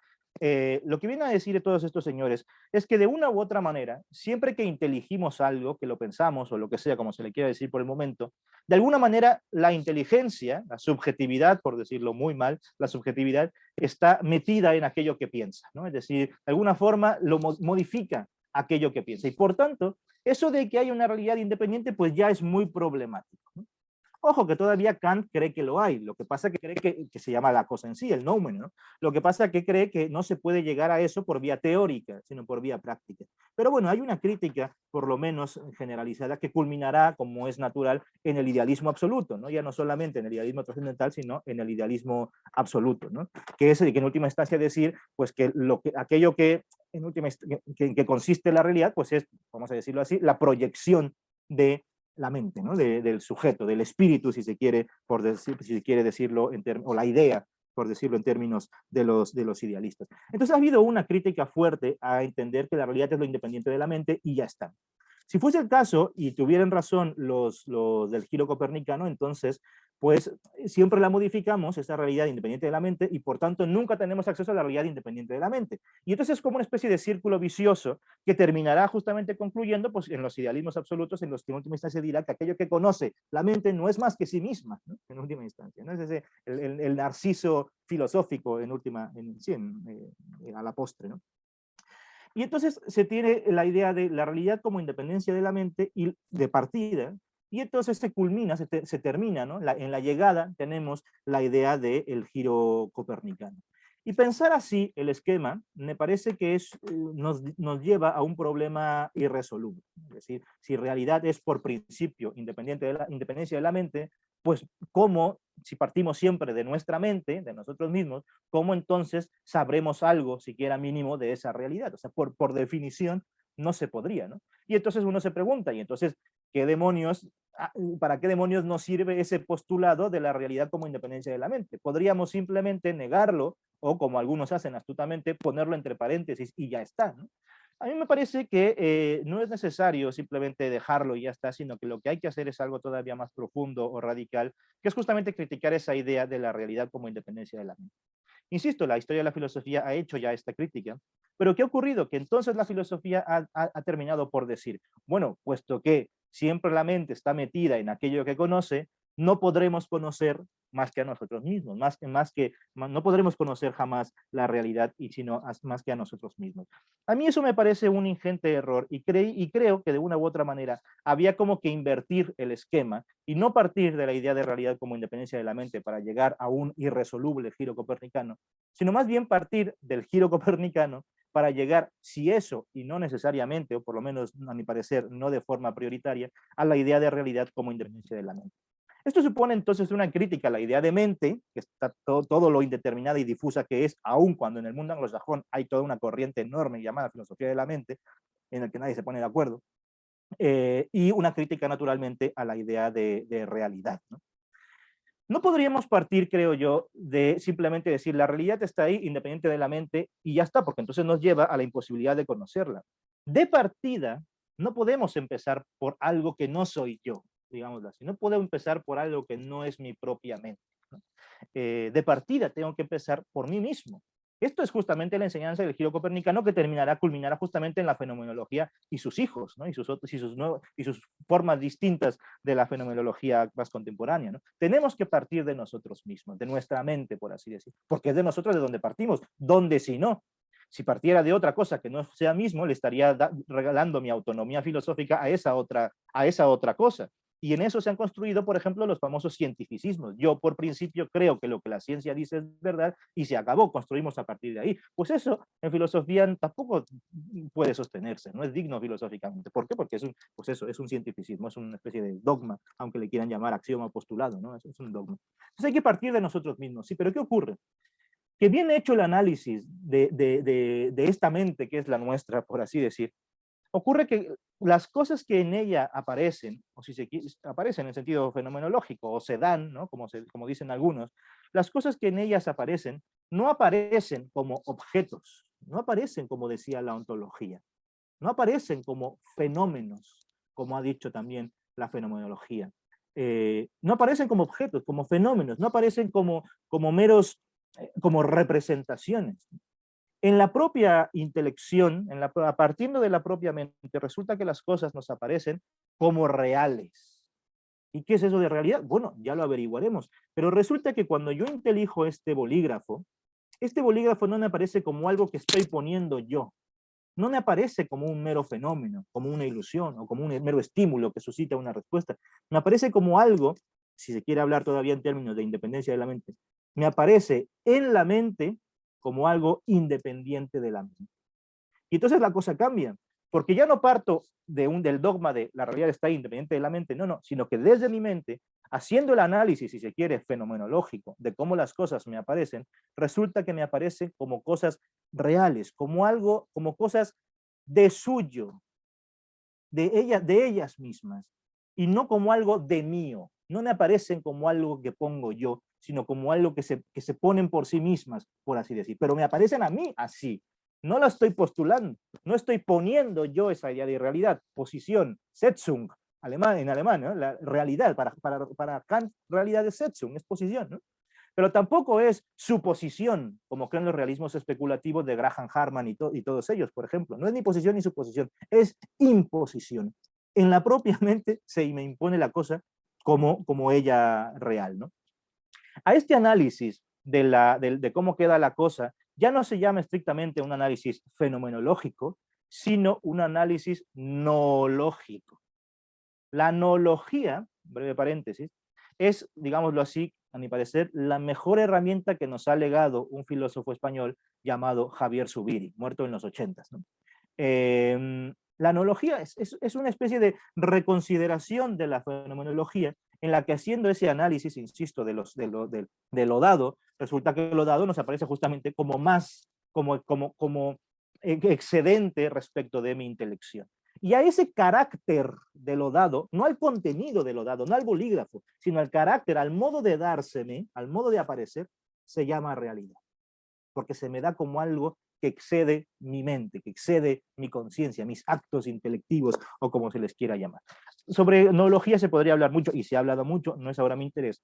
Pero si partimos de esta breve pero grave inflexión de la noología, que es haber descubierto, por así decir, que fenomenológicamente las cosas no se dan como fenómenos, como objetos, sino como realidades. Si partimos de ahí, entonces estamos partiendo justamente del giro copernicano, y puesto que la cosa nos aparece como algo real y no como algo que es meramente puesto por mí, es la misma cosa en su aparecer la que me obliga, la que me exige salir de mi propio acto intelectivo, salir, entre comillas, la que me obliga a salir, en este caso y con rigor habría que decir, me obliga a salir del acto perceptivo, y entonces me exige, por ejemplo, razonar, ir a fundamentar, ir a buscar más realidad que la que se me ha dado en este bolígrafo. ¿Sí? Pero es el bolígrafo el que me exige ir a más que el bolígrafo. ¿Sí? Bueno, pues ese segundo momento del ir a lo otro más, e ir a esa realidad que ya no me está siendo dada, por lo menos no inmediatamente, ese segundo momento es obra de la reología. La reología es la consecuencia natural, por así decir, de la noología. Ambas suponen lo que yo he llamado en algún artículo dos realismos de un único realismo, ¿no? Es decir, son dos momentos de una única investigación metafísica. La investigación metafísica, para no ser ingenua, tiene que partir de la propia mente, si no cae en la suposición, en la especulación, en todo esto que decíamos. Pero si partimos de ahí, no estamos obligados, como creen algunos, a quedarnos ahí. No estamos obligados a una variación del solipsismo. Habida cuenta de que las cosas me aparecen como realidades. Entonces son dos momentos de la investigación metafísica en general. El primero, el realismo de partida, que es realismo porque las cosas se me dan como realidades, no como objetos, no como noemas, etc. Y el segundo, un realismo de llegada, en el que empieza a funcionar, por así decir, la reología propiamente tal, con todas estas características que os he mencionado. Ahí hay que echar mano justamente de la aprobación, no podemos estar a priori, hay que echar mano de lo factual, no podemos estar en otros mundos, hay que ir como ensayando con las cosas mismas para ir encontrando en qué consiste su realidad profunda. Para darme a entender, y con esto voy terminando, pongamos simplemente, brevemente, el ejemplo del calor. Cuando el calor me aparece ante mí, ese calor me aparece como algo de suyo, no como algo de mío. El calor parece que es algo que no estoy poniendo yo y en virtud de eso me está calentando. Bueno, eso es, lo dice, digamos así, la noología. Ahora, ¿en qué consiste el calor?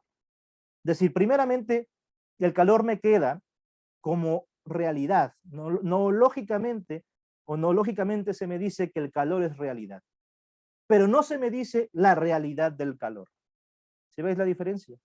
Entre decir que el calor me aparece como realidad, pero no se me dice la realidad del calor. ¿Cuál es la realidad del calor? ¿En qué consiste su realidad profunda? Este es un segundo momento de la investigación que ya no está inmediatamente dado, que habrá que investigar, que habrá que postular, que habrá que discutir, que habrá que hacer una investigación individual, social e histórica, no meramente individual, y aquí yo solo en mi cuarto. Es el esfuerzo de la ciencia general, en este caso de la termodinámica, por ejemplo. Y entonces hallaremos, pues por seguir con el ejemplo, que el calor es la transmisión de energía entre dos sistemas con gradientes entre ellos, ¿no? Por ejemplo, ¿no? La energía cinética de las partículas que se transfiere de un sistema a otro. Bueno, eso lo sabremos después, pero en virtud de que nos ha quedado el calor como algo real, es que lo que vamos diciendo de la consistencia del calor en su profundidad, es que también ahí hay realidad y no solamente mera ideación o mera adecuación con los observables, como dicen los empiristas, ¿no? No, hay realidad. Bueno, y como digo, lo primero es parte de la analogía, el calor queda como de suyo, pero ver en qué consiste en qué consiste de suyo el calor, pues es el ámbito de la reología. Y como digo, son dos momentos de una única investigación, ¿no? Una única investigación que busca la realidad rea de las cosas, rea de las res. Una realidad, pongamos el ejemplo, la energía cinética, o la transmisión de energía cinética, va a ser más rigurosa, la transmisión de energía cinética, esa realidad rea del calor que me aparece aquí ahora, de esta res que se llama calor. ¿Sí? Y a la investigación de la realitas, rea, de la res, se llama reología, precisamente. Reología es un neologismo híbrido entre el latín reus y el griego logos. Es el logos de lo reus, de lo que apresa a las cosas mismas. Y esa cosa misma, lo más propio de ella es su realitas. Yo no puedo saber qué es la realidad sin las cosas. Esto, por ejemplo, lo digo mucho y lo he expresado en varios artículos, por ejemplo, para los que conozcáis aquí a Zubiri, lo he dicho mucho en contra de los zubirianos, precisamente, en contra de los meros noólogos, que creen que se puede estudiar o hablar de la realidad sin las cosas. ¿Pero qué es eso? ¿Qué clase de quimera? ¿Qué sería la realidad sin la res? No, no, es la realidad rea de cada res. Y entonces, en virtud de estudiar las res, iremos con filosofía, en este caso con reología, yendo profundamente a en qué consiste, trascendentalmente hablando, trascendentalmente considerada, la realidad. Y podremos decir, por ejemplo, pues que consiste en dinamismo, que consiste en estructura, etc. En virtud de esto, y este es el único tecnicismo que diré aquí, bueno, dije un par cuando hablaba de ontología, pero trataba de explicarlos muy concretamente. En virtud de esto, es que la realidad, o realidad, la noción de realidad para la reología, para los reólogos, ya no es como se creía en los otros realismos, lo que es independiente de la mente. Eso ya está rechazado de entrada y criticado por la historia de la filosofía misma. Sino que en realidad se entiende más bien como, y permitidme aquí el tecnicismo, un de suyo dar de sí. Es realidad aquello que de suyo de la cosa, da de sí. Es decir, el dinamismo intrínseco de las cosas mismas. ¿Cuál es en cada caso? Bueno, es algo que habrá que averiguar. No puedo responderlo a priori, porque entonces estaría fallando en la propia herramienta reológica y estaría diciendo tonteras que después no se van a adecuar con lo que dice las propias cosas, ¿no? Es algo que habrá que ir averiguando. Yo no puedo decir qué es cuál es la realidad de los árboles sin saber botánica y luego sin saber ecología y sin saber tal. Hay que ir a las cosas mismas y no basta con un puro desenvolvimiento de la razón o con un puro análisis lógico de determinadas premisas, ni mucho menos. Pero podemos decir que formalmente hablando, realidad es de suyo dar de sí, tanto en el momento de partida, en lo lógico, porque aquí este bolígrafo de suyo da de sí como realidad, yo no lo estoy poniendo, como en el momento de llegada, porque cuando me entero que este bolígrafo funciona, pues no sé, por la tensión superficial del líquido que tiene, tal, bueno, esto también lo está poniendo la cosa de alguna manera, es parte de su propio dinamismo. Y en averiguar esto filosóficamente, pues se juega todas las investigaciones reológicas que estamos llevando a cabo ya desde hace tiempo. Me parece pues que con la reología es la única forma, manera en la que podemos hacer investigación metafísica sin ingenuidades a propósito de la realidad que nos incumbe a todos, ¿no? Habida cuenta de las herramientas disponibles que hay. Esas investigaciones, como digo, se están llevando ya a cabo. En nuestro grupo del seminario permanente de reología hay por eso siempre una fuerte participación de científicos. Tenemos médicos, biólogos, psicólogos, físicos, etcétera, y filósofos, por supuesto. También gente que se dedica al mundo literario y tal, ¿no? Al mundo incluso de la cibernética o así. Porque solo así, creo yo, es como podemos atender justamente a esa realidad rea de las redes.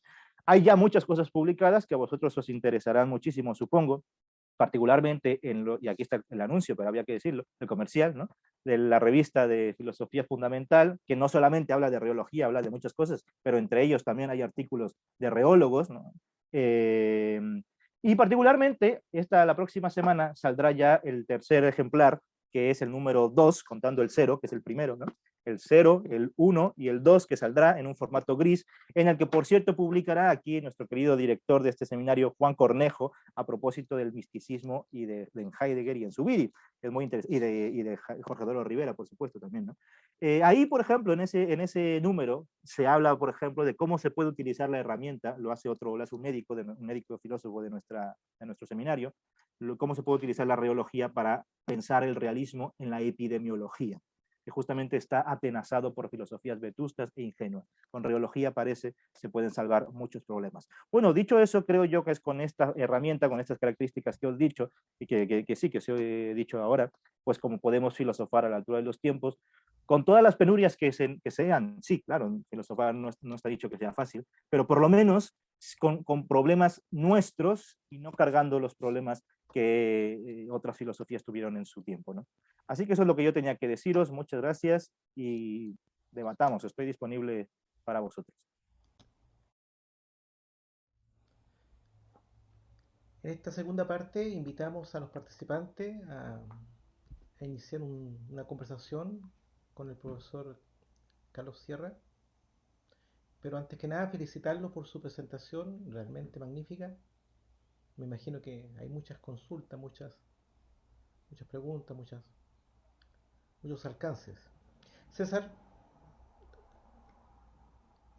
Sí, yo quisiera preguntarle algo porque le comentaba que tengo que retirarme por alguna otra actividad.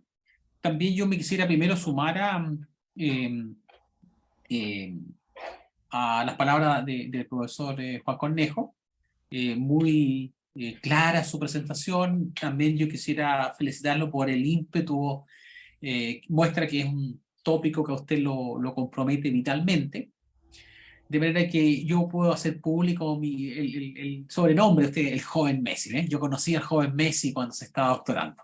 Mire, en esa línea, Carlos, de felicitarlo por su esfuerzo especulativo y también el esfuerzo que usted hace por incorporar las filosofías desde sus inicios griegos, yo igual me hago la siguiente pregunta. Usted hace mención, qué sé yo, al giro copernicano, hizo mención menor, pero mencionó a Descartes, mencionó la fenomenología, y también dijo que a propósito de la reología, que es la única manera, algo así, de pensar la realidad. Entonces, yo me hago la siguiente pregunta. Ya Aristóteles hacía una especie de historia de la filosofía, repasaba hacia el pasado, recogía algunos elementos, pero él decía,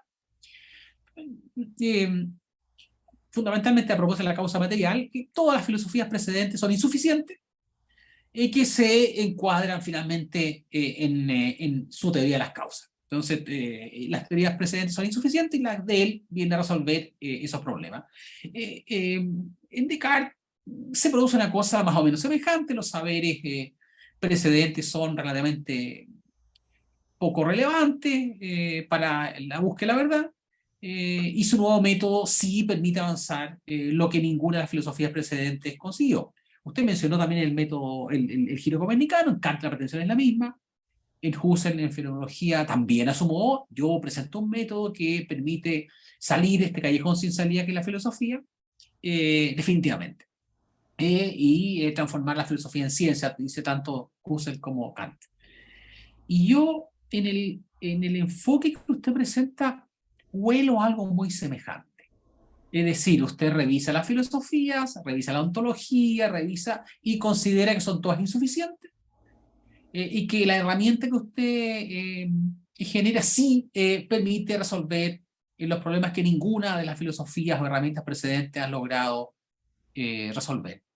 Y entonces yo diría, por una parte, que así como Aristóteles, Descartes o Kant pretendieron producir este giro y finalmente no aconteció, ¿cómo aborda usted el peligro que su propuesta sea una más dentro de las muchas y que quede como una pretensión original, interesante, valiosa, porque siempre lo son, pero finalmente una más en el conjunto de la oferta filosófica que uno revisa a lo largo de la historia del pensamiento? Muchas gracias, César. Gracias por lo del joven Messi. Eso, sobre todo que si yo soy el Messi, tú eres mi entrenador. No sé cómo se llama el entrenador del joven Messi, pero tú serías ese entrenador porque tú fuiste mi profesor. Bueno, es una pregunta interesante. Yo volvería al tema de esta característica de lo tradicional, porque yo, al contrario de, incluso lo dije, ¿no? Subir y dice que resbalaron, y no, yo creo que más bien, yo no creo que Descartes o que Aristóteles, o bueno, de los que habla Aristóteles, ¿no? Todos los presocráticos, que en realidad son prearistotélicos, porque es él el que los enfila, ¿no? Pero bueno, sean como insuficientes por equivocados, ¿no? Sino que más bien son insuficientes porque la historia sigue su decurso y porque el dinamismo de la propia realidad siempre va dando de sí cada vez más. Y en ese sentido, son insuficientes por eso. No porque se hayan equivocado, sino porque insisto, porque la cosa avanza, por así decirlo, ¿no? Y por eso es que somos tradicionales, como decía, no tradicionalistas, pero no descubrimos el hilo negro. Yo no creo que los reólogos o la reología o yo personalmente diga, se han equivocado, todos son pues una bola de panfletarios que se han equivocado, un galimatías que en la filosofía nunca ha dicho nada, se están contradiciendo entre sí, y sí, ahora sí que si entro yo y voy a aclarar las cosas. No, para nada, al contrario. Yo lo que creo es que la filosofía, es su historia dinámica, Pero, Carlos, perdone que lo interrumpa, mire, pero usted usa expresiones como no dan el ancho. claro, las Entonces, herramientas... entonces lo que quiero decir es que podemos discutir los conceptos, pero la actitud es la filosofía, los enfoques precedentes no dan el ancho, en cambio, este método, esta herramienta sí lo da. Sí, no dan el ancho las herramientas actuales. Es decir, yo no considero que la filosofía de Aristóteles sea una herramienta actual. Creo que la filosofía de Aristóteles es un momento de la filosofía en general. Pero ¿qué herramientas actuales tenemos hoy, ¿no? Yo creo que de las que quedan, pues por lo menos son estas tres. Luego habrá otras más, ¿no? Estas tres que medio he mencionado muy de pasada, ¿no? La fenomenología, hermenéutica, análisis lógico y poco más. Bueno, ahora hay mucha metafísica anglosajona, ¿no? Ladyman, French y toda esta gente. Estas herramientas actuales, creo yo, son las que no dan el ancho, pues por problemas, como he dicho al principio, pues unas porque no se ocupan de la realidad o de lo real o de qué sea realidad, cuando ese es el magno problema que hoy en todas las esquinas nos surge, ¿no? Y por otra, las que dicen que sí se ocupan, pues tienen ese primer bache de ingenuidad metafísica, que es el que yo criticaba como lo mind independent, ¿no? Pero al contrario, las otras filosofías, pues Descartes, el propio Husserl en su historia, en su momento, Aristóteles y todos ellos, lo que constituyen, a mi entender, son momentos de un único sistema filosófico, que es la filosofía en general, por complejo y enrevesado y por muchas ramas que tengan. A mi parecer, no hay sistemas de filosofía. O sea, no está como a mí me gusta Aristóteles y entonces pienso desde Aristóteles. No, bueno, como a mí me gusta Heidegger, pues yo pienso Heidegger. No. Yo creo que la actitud más sana para hacer filosofía es más o menos como la que tiene la ciencia. Es decir, tú en ciencia no dices, pues a mí me gusta lo que decía Boltzmann y me quedo con Boltzmann. No. Boltzmann ha entregado a la física unas determinadas herramientas que se utilizan hoy en la física de hoy. Bueno, pues es algo así. Aristóteles ha entregado en su momento unas herramientas, unos conceptos, unas tal, que están ahí objetivadas para el propio desplegarse de la propia filosofía. De hecho, a mi entender, eso es lo que hace el propio Aristóteles con los prearistotélicos. Me parece que no es que diga se han equivocado, sino que han dicho verdades, pero las han dicho parcialmente. Les faltaba algo más, que es, creo, esto, ¿no? La causa formal, causa material, causa eficiente, final. Ahí están las unificadas todas, ¿no? Entonces me parece algo así, que todas estas que la filosofía no puede ser sino tradicional. Y cada uno de esos filósofos en general, o sea, particulares, son momentos de un único sistema filosófico, que es el que es la tradición en general, que es la que nos ayuda a pensar filosóficamente las cosas. Y para eso tenemos nosotros que aportar nuestro legado, nuestra herramienta, nuestro grano de arena, si se quiere pensar así, ¿no? Es decir, a mi parecer, todos los filósofos, esa es la actitud de Aristóteles y de Hegel también, ¿no? A su manera. Todos los otros filósofos hay que verlos, los pasados, como antesalas a nosotros, ¿no? Porque no con un afán de soberbia, que se me entienda bien, no como, claro, ellos estaban ahí preparando para que llegara yo, no, sino como un afán de que, claro, si yo quiero decir algo, si yo quiero pensar el mundo hoy con filosofía, no puedo hacerlo sino gracias a, en deuda con todos estos filósofos que enfilados aunque esa fila no sea lineal, que de hecho no es lineal, no es muy compleja y tal, pero enfilados constituyen esa magna tradición, esa magna ciencia que se llama filosofía. Y esto lo relaciono muy brevemente con lo que he llamado la metainducción optimista. Porque tu pregunta, César, es lo que en filosofía de la ciencia se llama la metainducción pesimista. Es decir, puesto que o sea, las diferentes tesis de las ciencias se han ido corrigiendo y a la postre algunas se han ido desechando y por tanto vamos cambiando de paradigmas científicos, pues nada nos hace suponer que lo que hoy sabemos también no se ha desechado. Esa es un poco, creo, tu pregunta de, así como le pasó a Aristóteles, le pasó a Descartes, pues, ¿qué te hace a ti suponer que no te va a pasar a ti, ¿no? Esa es la metainducción pesimista, es decir, es una metainducción, pero es una inducción sobre inducciones previas, y pesimista porque dice, bueno, tú también serías rechazado. Es decir, bueno, hoy la física de Einstein pues también puede estar equivocada, etc. Yo creo al contrario, que la forma de proceder tanto de las ciencias como de la filosofía que estoy diciendo, que tiene esa estructura tan compleja que sea, pero una estructura al fin y al cabo dinámica, lo que muestra es más bien un optimismo respecto de nuestra relación con lo real, ¿no? Es decir, si vamos cambiando y mejorándonos y puliendo lo que decimos, en este caso nosotros, filosóficamente de lo real, es precisamente porque lo propio real nos ha estado dando ese feedback que nos permite a nosotros mejorarnos, que nos permite a nosotros corregirnos. Es decir, yo no veo la diferencia que tengo yo con Descartes, por decir algo, o yo, la reología, con lo que tenga la epistemología de Descartes, yo no veo eso como una especie de contradicción y que por tanto entonces este se equivocó y nosotros sí que estamos en la verdad. No, lo veo como un paso necesario que en su momento respondía a problemas que en su momento estaban ahí. Descartes está queriendo responder pues, a por qué pasa lo que pasa en el mundo cuando lo digo desde aquí, ¿no? Que por eso su discurso del método es un prólogo a tres libros de matemáticas, ¿no? Entonces está respondiendo a problemas desde su tiempo y por tanto está legando su filosofía para que nosotros la utilicemos, pero no descontextualizado, o sea, no como ahora yo soy cartesiano, no, no. Yo soy cartesiano en la medida en que también soy kantiano, también soy hegeliano, también soy husserliano, también soy heideggeriano, también soy tal, también soy subiriano, y entonces soy reólogo. Eso sí ves. Y claro, y puesto que por principio vamos encontrando que la realidad es dinámica, de suyo da de sí, etcétera, no me sorprendería que, ni rechazaría que el día de mañana la reología tuviese que ser mejorada con otra herramienta o pulida ella misma como herramienta como tal.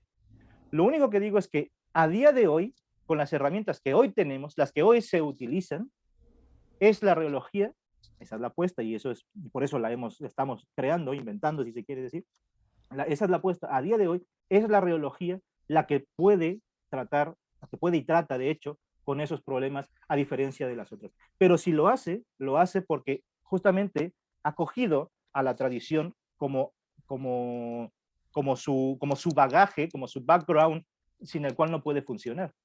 Por eso yo decía, los realismos actuales, cuando parten de la idea de realidad como independencia de la mente, lo que están haciendo es justamente lo que estás criticando tú, César, y lo que yo también criticaría. Se están saltando la historia de la filosofía. Están diciendo, mira, no me la leí porque como soy anglosajón, pues no estudio historia de la filosofía. Y entonces digo, por principio, que la realidad es independencia de la mente. Y entonces tú le dices, pero que usted no ha visto todo lo que ha surgido en el idealismo, por ejemplo, el idealismo alemán, como hubo una crítica a todo eso. Bueno, no me meta usted en eso, porque eso sí estoy la filosofía. No, no, es que no podemos hacer filosofía hoy como si no hubiese habido avances significativos en eso que llamamos filosofía. Porque si lo que vamos a hacer es radicalmente nuevo, que no tiene nada que ver ni con Hegel, ni con Kant, ni con Descartes, ni con Aristóteles, ni con nadie, pues entonces no le llames filosofía, llámale de otra forma. Pero si es filosofía es por algo. Y creo que ese algo es justamente esa tradición. Entonces, claro, yo creo, para concluir, la reología es la herramienta que actualmente es la única que sirve, no con soberbia, sino con esto que estoy, por los argumentos que he dicho, la única que sirve. Que el día de mañana tiene que ser mejorada, retransmitida, redigerida, porque los problemas son otros, bien, porque de hecho eso es aceptado por principio como reológico, habida cuenta de que justamente la realidad da de sí y que los problemas son otros y que serán otros. Así que hasta ahora, esta es la mejor herramienta. Mañana ya veremos. Por eso quería concluir con eso, por eso decía desde el principio que no es una doctrina.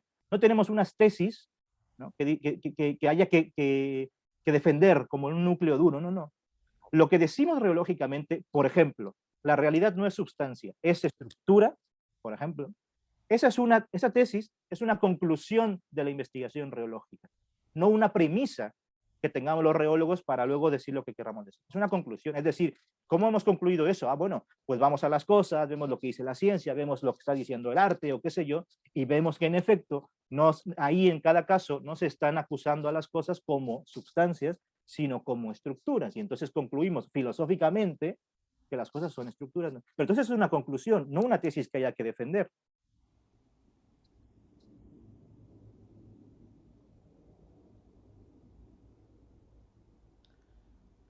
Ese es el juego difícil de querer hacer algo o necesitar, porque no es por voluntad, es porque se necesita, necesitar hacer algo nuevo, es decir, a la altura de los tiempos o en la profundidad de los tiempos, como decía Julián Marías, pero insertado en una tradición que se llama filosofía. En física uno no puede hacer cálculo 3 si no ha pasado por cálculo 2 o cálculo 1. En filosofía no se puede hacer radiología si no se sabe historia de la filosofía. Muy bien. ¿Alguna otra consulta, alcance, sugerencia, aporte?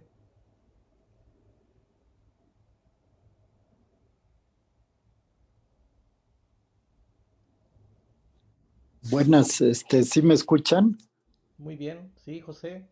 Ah, sí, qué ole, ¿cómo están? Digo, primero pues un saludo y obviamente también felicitarte, Carlos, y felicitarles por esta conferencia que pues nos sirve a todos. Mira, yo en estos días he estado pensando precisamente en la fenomenología de Husserl, ¿no? Cuando Husserl empezó con esta fenomenología, hay un filósofo mexicano de apellido Villoro, Luis Villoro creo que es, que él está planteando este momento que tú también lo has hablado, lo que es no quedarse en la inmanencia y pasar a la trascendencia, y cómo, pues lo que yo logro entender es que Husserl, con lo que llamamos reducción fenomenológica, él logra abatir este puente y hacerlo una sola cosa, porque realmente las cosas, la realidad, lo real, pues tiene el de suyo, como lo has dicho, como se ha explicado, tiene el en sí mismo, pero pues también tiene que llegar a mí, y ese es el problema, ¿no? O sea, no es nada más decir, como lo dijiste también, quedarse en una explicación, en algo explicativo, perdón, descriptivo, pero no quedarse en una sola descripción, sino también llegar a una explicación, pero esa explicación se hace en mí.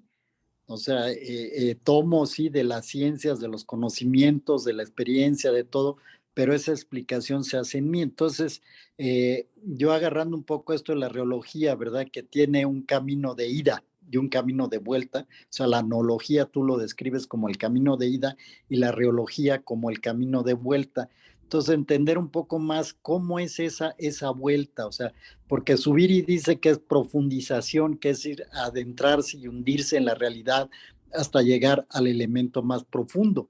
De hecho, yo me puse una tarea que es bastante arriesgada o quizás no la logre, que es llegar al fundamento de la realidad. Ya mandé por ahí una propuesta de un artículo que aunque no se publique, cuando menos se vean mis ideas, cómo poder entrar al hondo de la realidad y utilizando esta herramienta. Esa es mi pregunta, mi cuestión. Muchas gracias. Bueno, ir a lo profundo de lo real, pues es el magno problema, ¿no? El magno problema que han tenido muchas filosofías, especialmente todas aquellas, que son casi todas, en las que no han querido quedarse en lo meramente descriptivo. Pero yo corregiría algo que has dicho, José, sobre como que la realidad está ahí en sí misma, ¿no? Y luego tiene que llegar a mí, ¿no? De suyo no es en sí, y eso lo podríamos clarificar de forma muy sistemática y tal, pero bueno, bastaría decir simplemente por ahora que decir que hay una realidad en sí es lo mismo que decir eso independiente de la mente, ¿no? Y eso es algo que por principio no podemos saber. Después quizá lo podemos descubrir o podemos llegar a ello. Pero bueno, como toda conclusión, como toda conclusión de cualquier investigación, siempre es una conclusión parcial. Siempre es una conclusión que habrá que irse probando. Las cosas, ni en matemáticas, quedan probadas de una vez y para siempre. Siempre, por eso hay investigación, ¿no? Y entonces se quedan probadas, sí, hasta ahora. O sea, bueno, pues eso significa que decir que una realidad independiente de la mente no es el punto de partida, y podría ser un punto de llegada, pero un punto de llegada que siempre está sujeto a revisión. Demuéstreme usted cómo hay una realidad independiente de la mente, ¿no? Entonces, creo que el debate no va si la cosa es en sí o si es para mí o etcétera, porque nuevamente esas categorías son categorías inoculadas de estos problemas que justamente queremos eliminar al cambiar la herramienta. Si yo pensara con las herramientas típicas, entonces estaría pensando en el en sí, en el para mí y tal, Y entonces, ¿cómo voy a llegar a un en sí si siempre es para mí? Y si es para mí, entonces se vuelve, llego a unos ampases, ¿no? A unos vados a los que no puedo. Pero la reología no habla en términos de en sí, de para mí, ni de tal. No es una realidad en sí que luego tiene que llegar a mí, sino que yo ya estoy siempre en la realidad. Es decir, el supuesto de las filosofías, de muchas filosofías, de filosofías clásicas, y en su momento habrán tenido razón de ser. Pienso, por ejemplo, en Descartes, que citaba ahora César, ¿no? Pues filosofías de pensar, o sea, filosofías que asumen, que piensan que el sujeto, vamos a decirle así mal y pronto para darnos a entender, está fuera de la realidad, y que luego es la realidad la que tiene que ver con, la que tiene que llegar a mí, o soy yo el que tiene que llegar a ella. Eso es algo que hoy en nuestros tiempos me parece que no estamos obligados a aceptar de entrada, porque no soy yo, este sujeto que veis aquí, algo que está fuera de la realidad y que luego voy a ella, ¿no? Yo y todos vosotros estáis bien metidos en la realidad. Tanto es así que cuando os tropezáis les duele y por eso es que les afecta el bolsillo, el que suba la economía, el que suba la gasolina o la guerra en Ucrania. Estamos bien metidos en todo eso. No hay que llegar a una realidad, o la realidad no tiene que llegar a mí, ¿no? El problema antes del giro copernicano era cómo la realidad llegó a mí, precisamente. Eso fue el abstraccionismo, esto era lo de Suárez que yo decía hace un rato. Luego del giro copernicano es cómo llego yo a la realidad, ¿no? Pero es que ni una ni otra, es decir, pero sabemos eso hoy. En su momento yo no voy a criticar que Tomás de Aquino se equivocó o que Descartes se equivocó. Se equivocan hoy quienes piensan así, quienes hoy piensan así. Porque hoy, en virtud justamente de 2000 años, 2500 años de filosofía y de ciencia, por lo menos 1000 de ciencia, sería ridículo, como dijera Aristóteles, Geloion, ¿no? Sería ridículo empezar por eso. Entonces yo estoy ya siempre en la realidad. Pero ¿en qué realidad es la que estoy? Ese es el tema. Estoy en una realidad, digámoslo así, de partida. De partida, pues estoy justamente con este bolígrafo, con estos libros, con tal. Y luego resulta que esa misma realidad de partida me está diciendo, en cada caso, que es más que lo que en ese momento me está mostrando. Este bolígrafo me está diciendo que es más que bolígrafo. Aquí mismo, en esta realidad, este bolígrafo que no me está llegando ni estoy yo llegando a él, no, ya estamos aquí juntos, congéneremente, ya estoy metido in medias res, que es una expresión latina que usamos mucho en reología, in medias res, en medio del asunto, estamos en medio, no partimos ni a priori ni a posteriori, no, estamos in medias res, ¿no? In rebus ipsis, que también decimos, ¿no? En las cosas mismas. Bueno, pues ahí en medias res, resulta que es el bolígrafo el que me dice, ah, mira, este bolígrafo, con ser bolígrafo se cae. ¿Y por qué se cae cuando lo suelto? Y entonces tengo que no ir, sino profundizar en esta misma realidad del bolígrafo que se está cayendo para saber por qué se está cayendo. Y digo, ah, bueno, se cae porque hay fuerza de gravedad. O si quieres ponerte exquisito, porque hay una curvatura del espacio-tiempo. Bueno, da igual. Ya veremos cómo nos peleamos para que en la llegada discutamos si se cae por una fuerza o se cae por una curvatura, ¿no? Pero lo discutiremos en la llegada. Y es ahí en la llegada donde estamos, digamos, en más realidad que en la partida. O sea, más realidad quiere decir más rica que la partida. No empobrece a la primera, ¿no? Porque es la primera la que me ha exigido ir allá. Pero es ahí en la llegada donde tenemos que debatirnos y por tanto esas conclusiones, si es fuerza o si es curvatura del espacio-tiempo, lo que se quiera, son conclusiones, como yo decía hace un momento, parciales, siempre en gerundio, siempre probándose, nunca definitivas. ¿Cuál es el método? Pues creo que filosóficamente hablando, el método es justamente el reológico, a saber cómo. Hay que filosofar explicativamente, hay que filosofar factualmente, hay que filosofar probativamente, hay que filosofar tradicionalmente.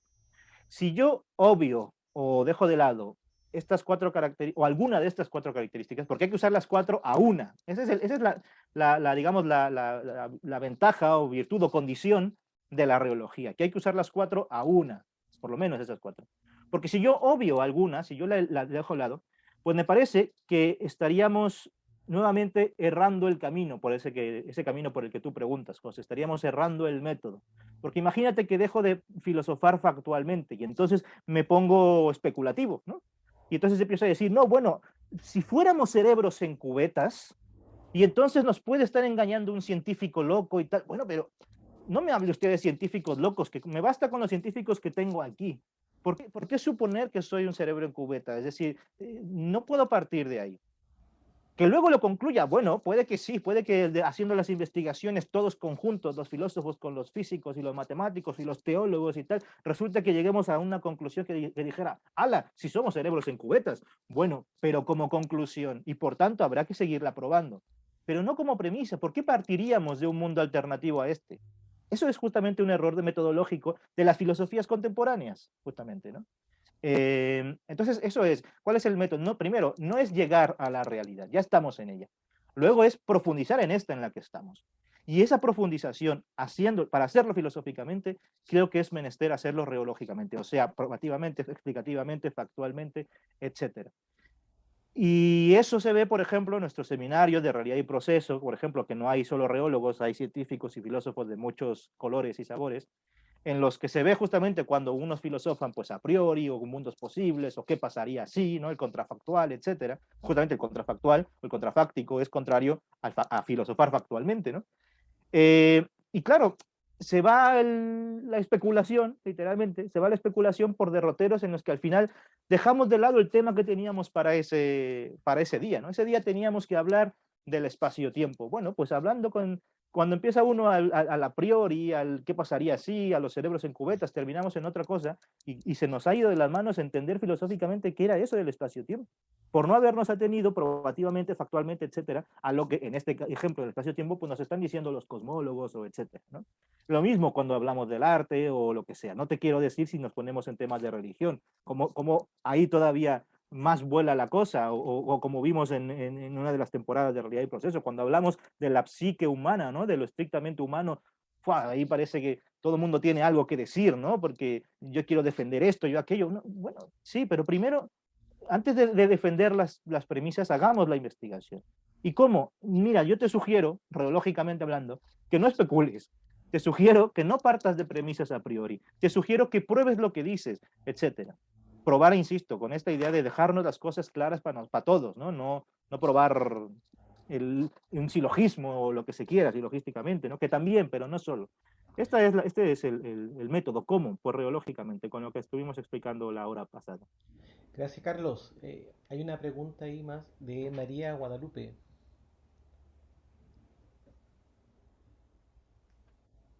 ¿Aló? ¿Sí se oye, verdad? ¿Aló? ¿Sí Sí, se oye? ¿Sí? sí, muy bien. Vale. Bueno, bueno, te felicito, sobre todo, Carlos, aunque no pude oír toda la conferencia, pero como ya te oí otras veces, tengo una idea de por dónde va, ¿no? Y además conozco tu investigación y me parece muy pertinente. Lo que quería era puntualizar, pues, esto que estás diciendo. Por ejemplo, lo que se hablaba antes, esto de que tu iniciativa puede ser una iniciativa más dentro de otras iniciativas de todas las épocas y de todas las tradiciones, pues ojalá, ojalá. A mí me parece que sería genial poder decir que esta es un instrumento que ha servido para lo que entendemos hoy como mundo, porque es que al final el mundo, como tú dices muy bien, no es una cosa que está frente al sujeto y el sujeto se lanza ya a investigarlo, sino que siempre es un tejido y nosotros somos una hebra del tejido. Entonces, toda filosofía de cada época responde a una manera de pensar que no es igual al de la ciencia en cada época. Y por eso para mí era verdad la filosofía que planteó Aristóteles en su época y expresaba muy bien lo que era el mundo de su época y eran buenas las herramientas que utilizaba en su época. Era verdad la que usaba Descartes y era valiosa en su época. Pero en nuestra época hay una deficiencia de herramientas. Y entonces hay filósofos que han estado pensando con diferentes herramientas desde todo el siglo XX.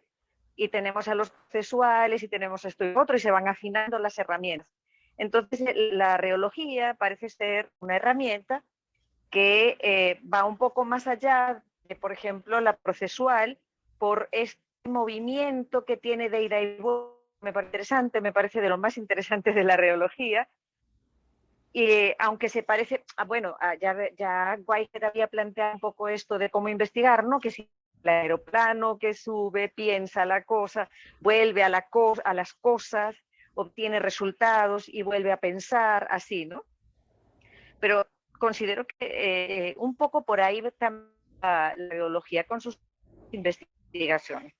Y sí, es una herramienta adaptada a lo que nuestro tejido ontológico es hoy en día, con todo lo que se sabe sobre el mundo, con toda la manera en que se concibe hoy el desde la ciencia, que dentro de un siglo probablemente la ciencia haya derivado hacia otra cosa, que Einstein ya haya quedado como alguien que no tenía ni idea en su época, pero en su época fue verdad.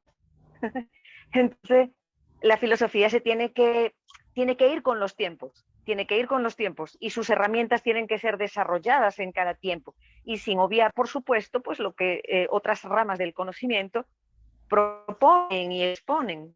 Toda la experiencia humana en su conjunto es lo que nos da el conocimiento del mundo en una época.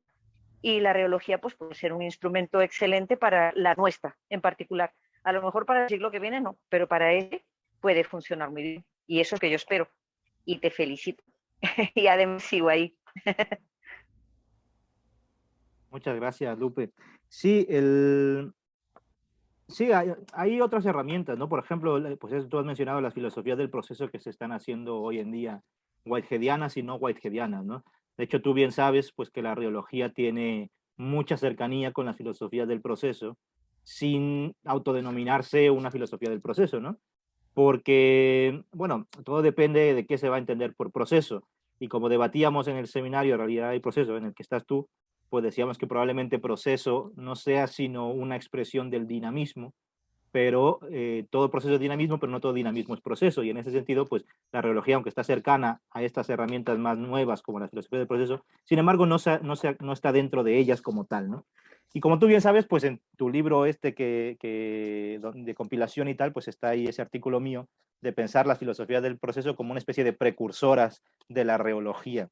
Bien entendido que precursoras, pues ¿en qué sentido? En que están haciendo todas una crítica, no a priori, sino justamente por los hallazgos que se van sabiendo de las ciencias y otras cosas, que son al substancialismo clásico justamente de las ontologías, ¿no? Y entre ellas, pues, Whitehead, Hartman, Nicolai Hartman, aunque su libro magno se llame Ontología, ¿no? Pero que están saliendo sin terminar de salir de los presupuestos de otras metafísicas, porque están viendo que la realidad no es lo que decían esas otras metafísicas, o ya no es, ¿no?, lo que decían esas otras metafísicas, ¿no? Ahora bien, respecto de la ciencia, bueno, como la ciencia cambia, entonces la filosofía también cambia. Eso es verdad. Pero yo diría que es una verdad, no sé cómo decirlo, como de hecho, no de derecho. Es decir, la filosofía, y en este caso la reología, y la reología no pretende ser un saber de segundo orden, ¿no? Como dicen algunos. Es decir, no es que, bueno, está al acecho de lo que dice la ciencia, porque la ciencia sí que es un saber, la ciencia sí que es muy buena, la ciencia sí que tiene verdad, la ciencia sí que sí, y la filosofía entonces está como al acecho, y ya cuando la ciencia avanza, nosotros podemos avanzar por ella, muchas gracias. Yo creo que no, yo creo que con toda la importancia que tiene la ciencia, del cual, por cierto, yo pues soy siempre un defensor de trabajar con la ciencia y tal, los que me conocéis lo sabréis, ¿no? Y he estudiado, he tenido algunos estudios formales en ciencia y tal. Bueno, la filosofía no es ni la reología no es una ciencia, un saber de segundo orden que espera a ver qué dice la ciencia, ¿no? Yo creo que lo único que hay, lo he dicho en otras partes, pero lo digo aquí para que lo compartamos con más gente, lo único que hay, el único intento cognoscitivo que tiene el ser humano en su historia, la humanidad como conjunto, como unidad, es la investigación. Lo que queremos hacer los seres humanos de cara al conocimiento, es entender qué demonios pasa con el mundo y qué somos nosotros ahí. Eso es lo que nos ha importado siempre, y eso es investigación. Lo que ocurre es que esa magna investigación, al ser eso ardua, penosa, llena de esfuerzos y errores y tal, y lapidaciones y quemas de gente que la queman viva por hacer esto, lo que ocurre es que al ser tan compleja, la hacemos desde diferentes frentes, pero todos a una. ¿Y qué frentes son esos? Pues están los científicos, están los artistas, están los filósofos, están los teólogos, y me apuráis, están los tales y los cuales, ¿no? Y todos estamos en la misma empresa, no somos enemigos, ni tampoco somos todos unos súbditos de un saber que esté por encima de todos los demás, ¿no? Ni la teología, o sea, ni la filosofía es anchi la teología, ni ahora es anchi la ciencia. No, Todos, la teología a su modo, la filosofía, la ciencia y tal, todos lo único que queremos es entender la realidad y entendernos nosotros con ella.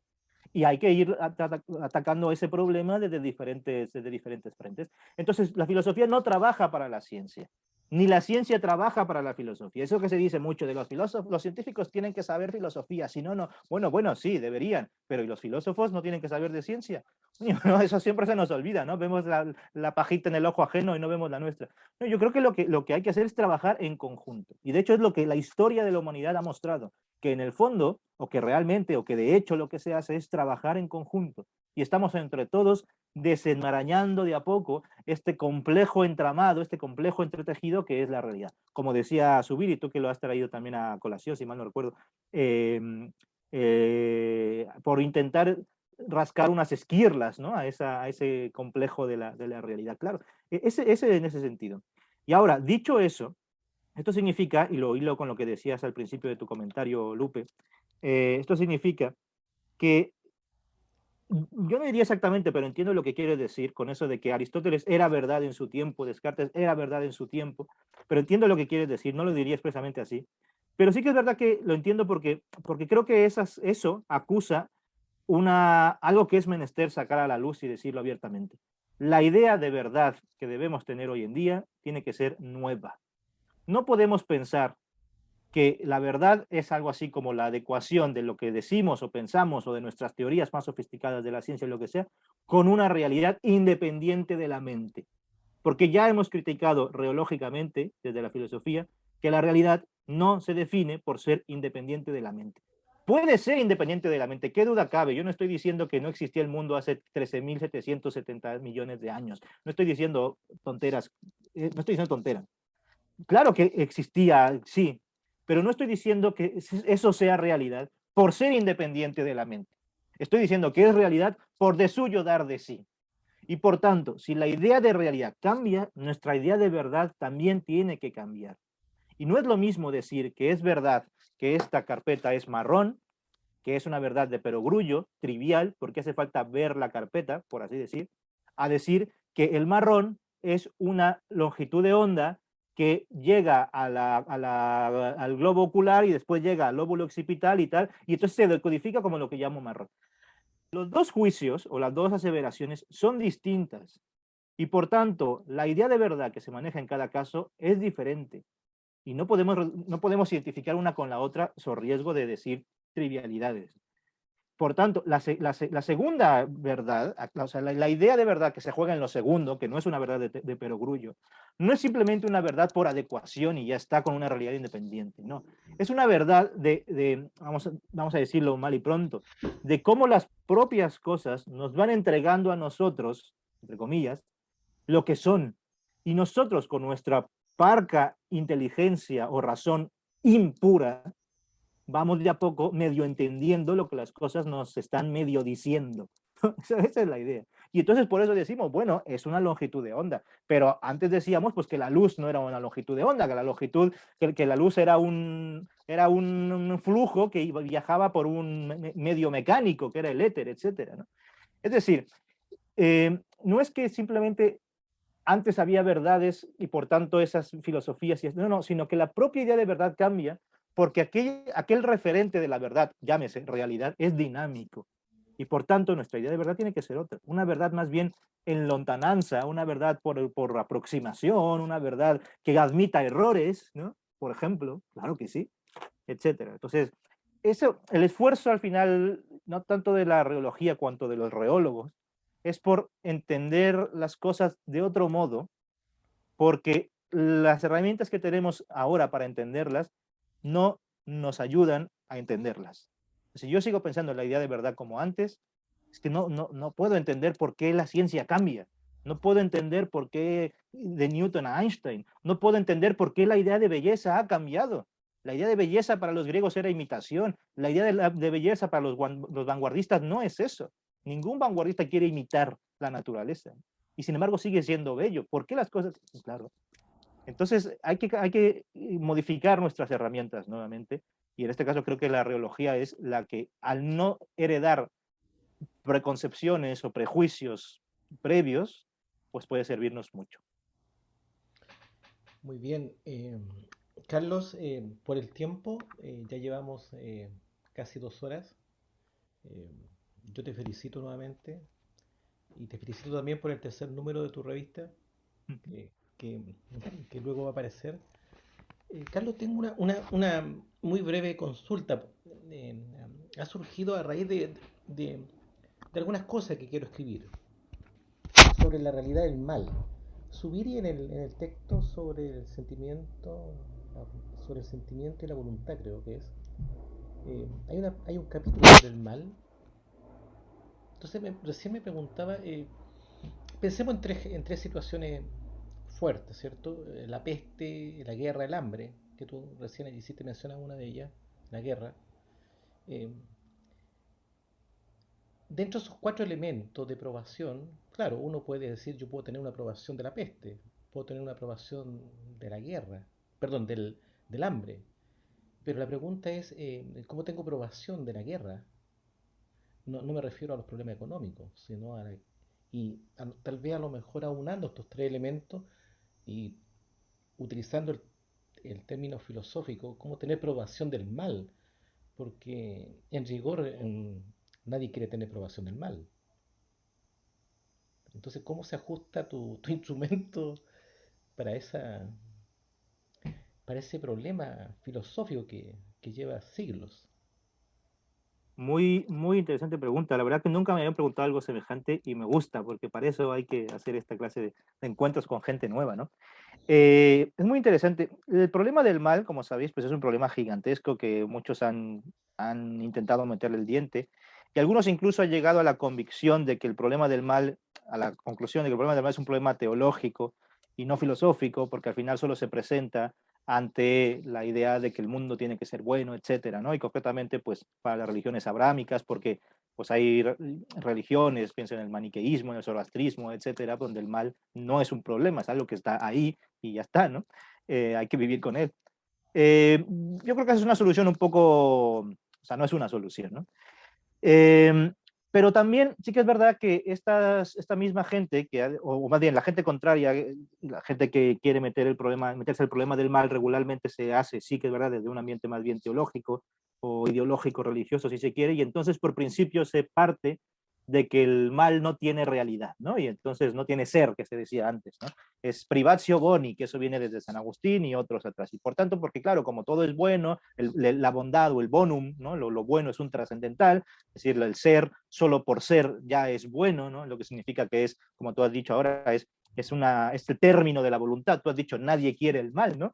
Eso, bueno, diría, claro, como el ser es convertible con bonum, con bien, entonces el término de la voluntad es bien, ¿no? Es ser, no ser, etcétera, ¿no? En fin, todo eso, pues con esas metafísicas pasadas y, bueno, con lo interesantes que son y que han sido en su momento, sobre todo porque revelan, pues, una cosmovisión, como decía Lupe ahora, ¿no? De su tiempo. Creo que con reología se puede pensar de una forma interesante, porque para empezar, no se negaría la realidad del mal. Se hablaría de que el mal, como cualquier otro asunto, es una res, es una cosa. Cosa no en el sentido de un boli, estas gafas. Cosa, res en griego, en latín, es asunto. Eso significa asunto. Por eso los asuntos de los ganaderos se llaman reses, porque eran la res, las vacas, ¿no? Entonces, cualquier asunto es una res. Y en tanto que res, en el realismo de partida, digámoslo así, no lógicamente, la res nos va a aparecer como realidad, como algo de suyo. Yo no pongo el mal, ¿no? Yo no pongo la guerra, yo no pongo el dolor, yo no pongo... Tiene una realidad. Esa realidad es su carácter de esa res, en este caso del mal, ¿no? Así como este bolígrafo se me impone ese carácter de realidad de pues, que sea azul, que sea duro, etcétera, que yo no lo estoy poniendo, incluso que si me pego lo voy a sentir. Bueno, el mal lo mismo, es una res que de suyo, no lógicamente hablando, ¿no? Da de sí, ¿no? ¿Y cómo da de sí? Pues yo siento ese mal, yo no lo pongo, etcétera. Bueno, pero eso es insuficiente. Yo puedo hacer un análisis descriptivo del mal y decir, pues sí, mira, yo no lo pongo, tiene que ver con el sufrimiento, con la emoción y no con la inteligencia o qué sé yo, ¿no? Pero hace falta la profundización filosófica sobre el mal Y ahí ya no bastaría con la analogía, con decir que no es algo que pongo yo, que es una res y ya está, sino con ver justamente cuál es la realidad profunda del mal. ¿En qué consiste eso que llamamos mal? Yo no tengo una respuesta porque no es algo que yo investigue, pero yo te puedo dar la herramienta, que yo y todo mi equipo te podemos dar la herramienta para que lo investigues tú, que esa es la idea de estos. ¿Y cómo puede ser?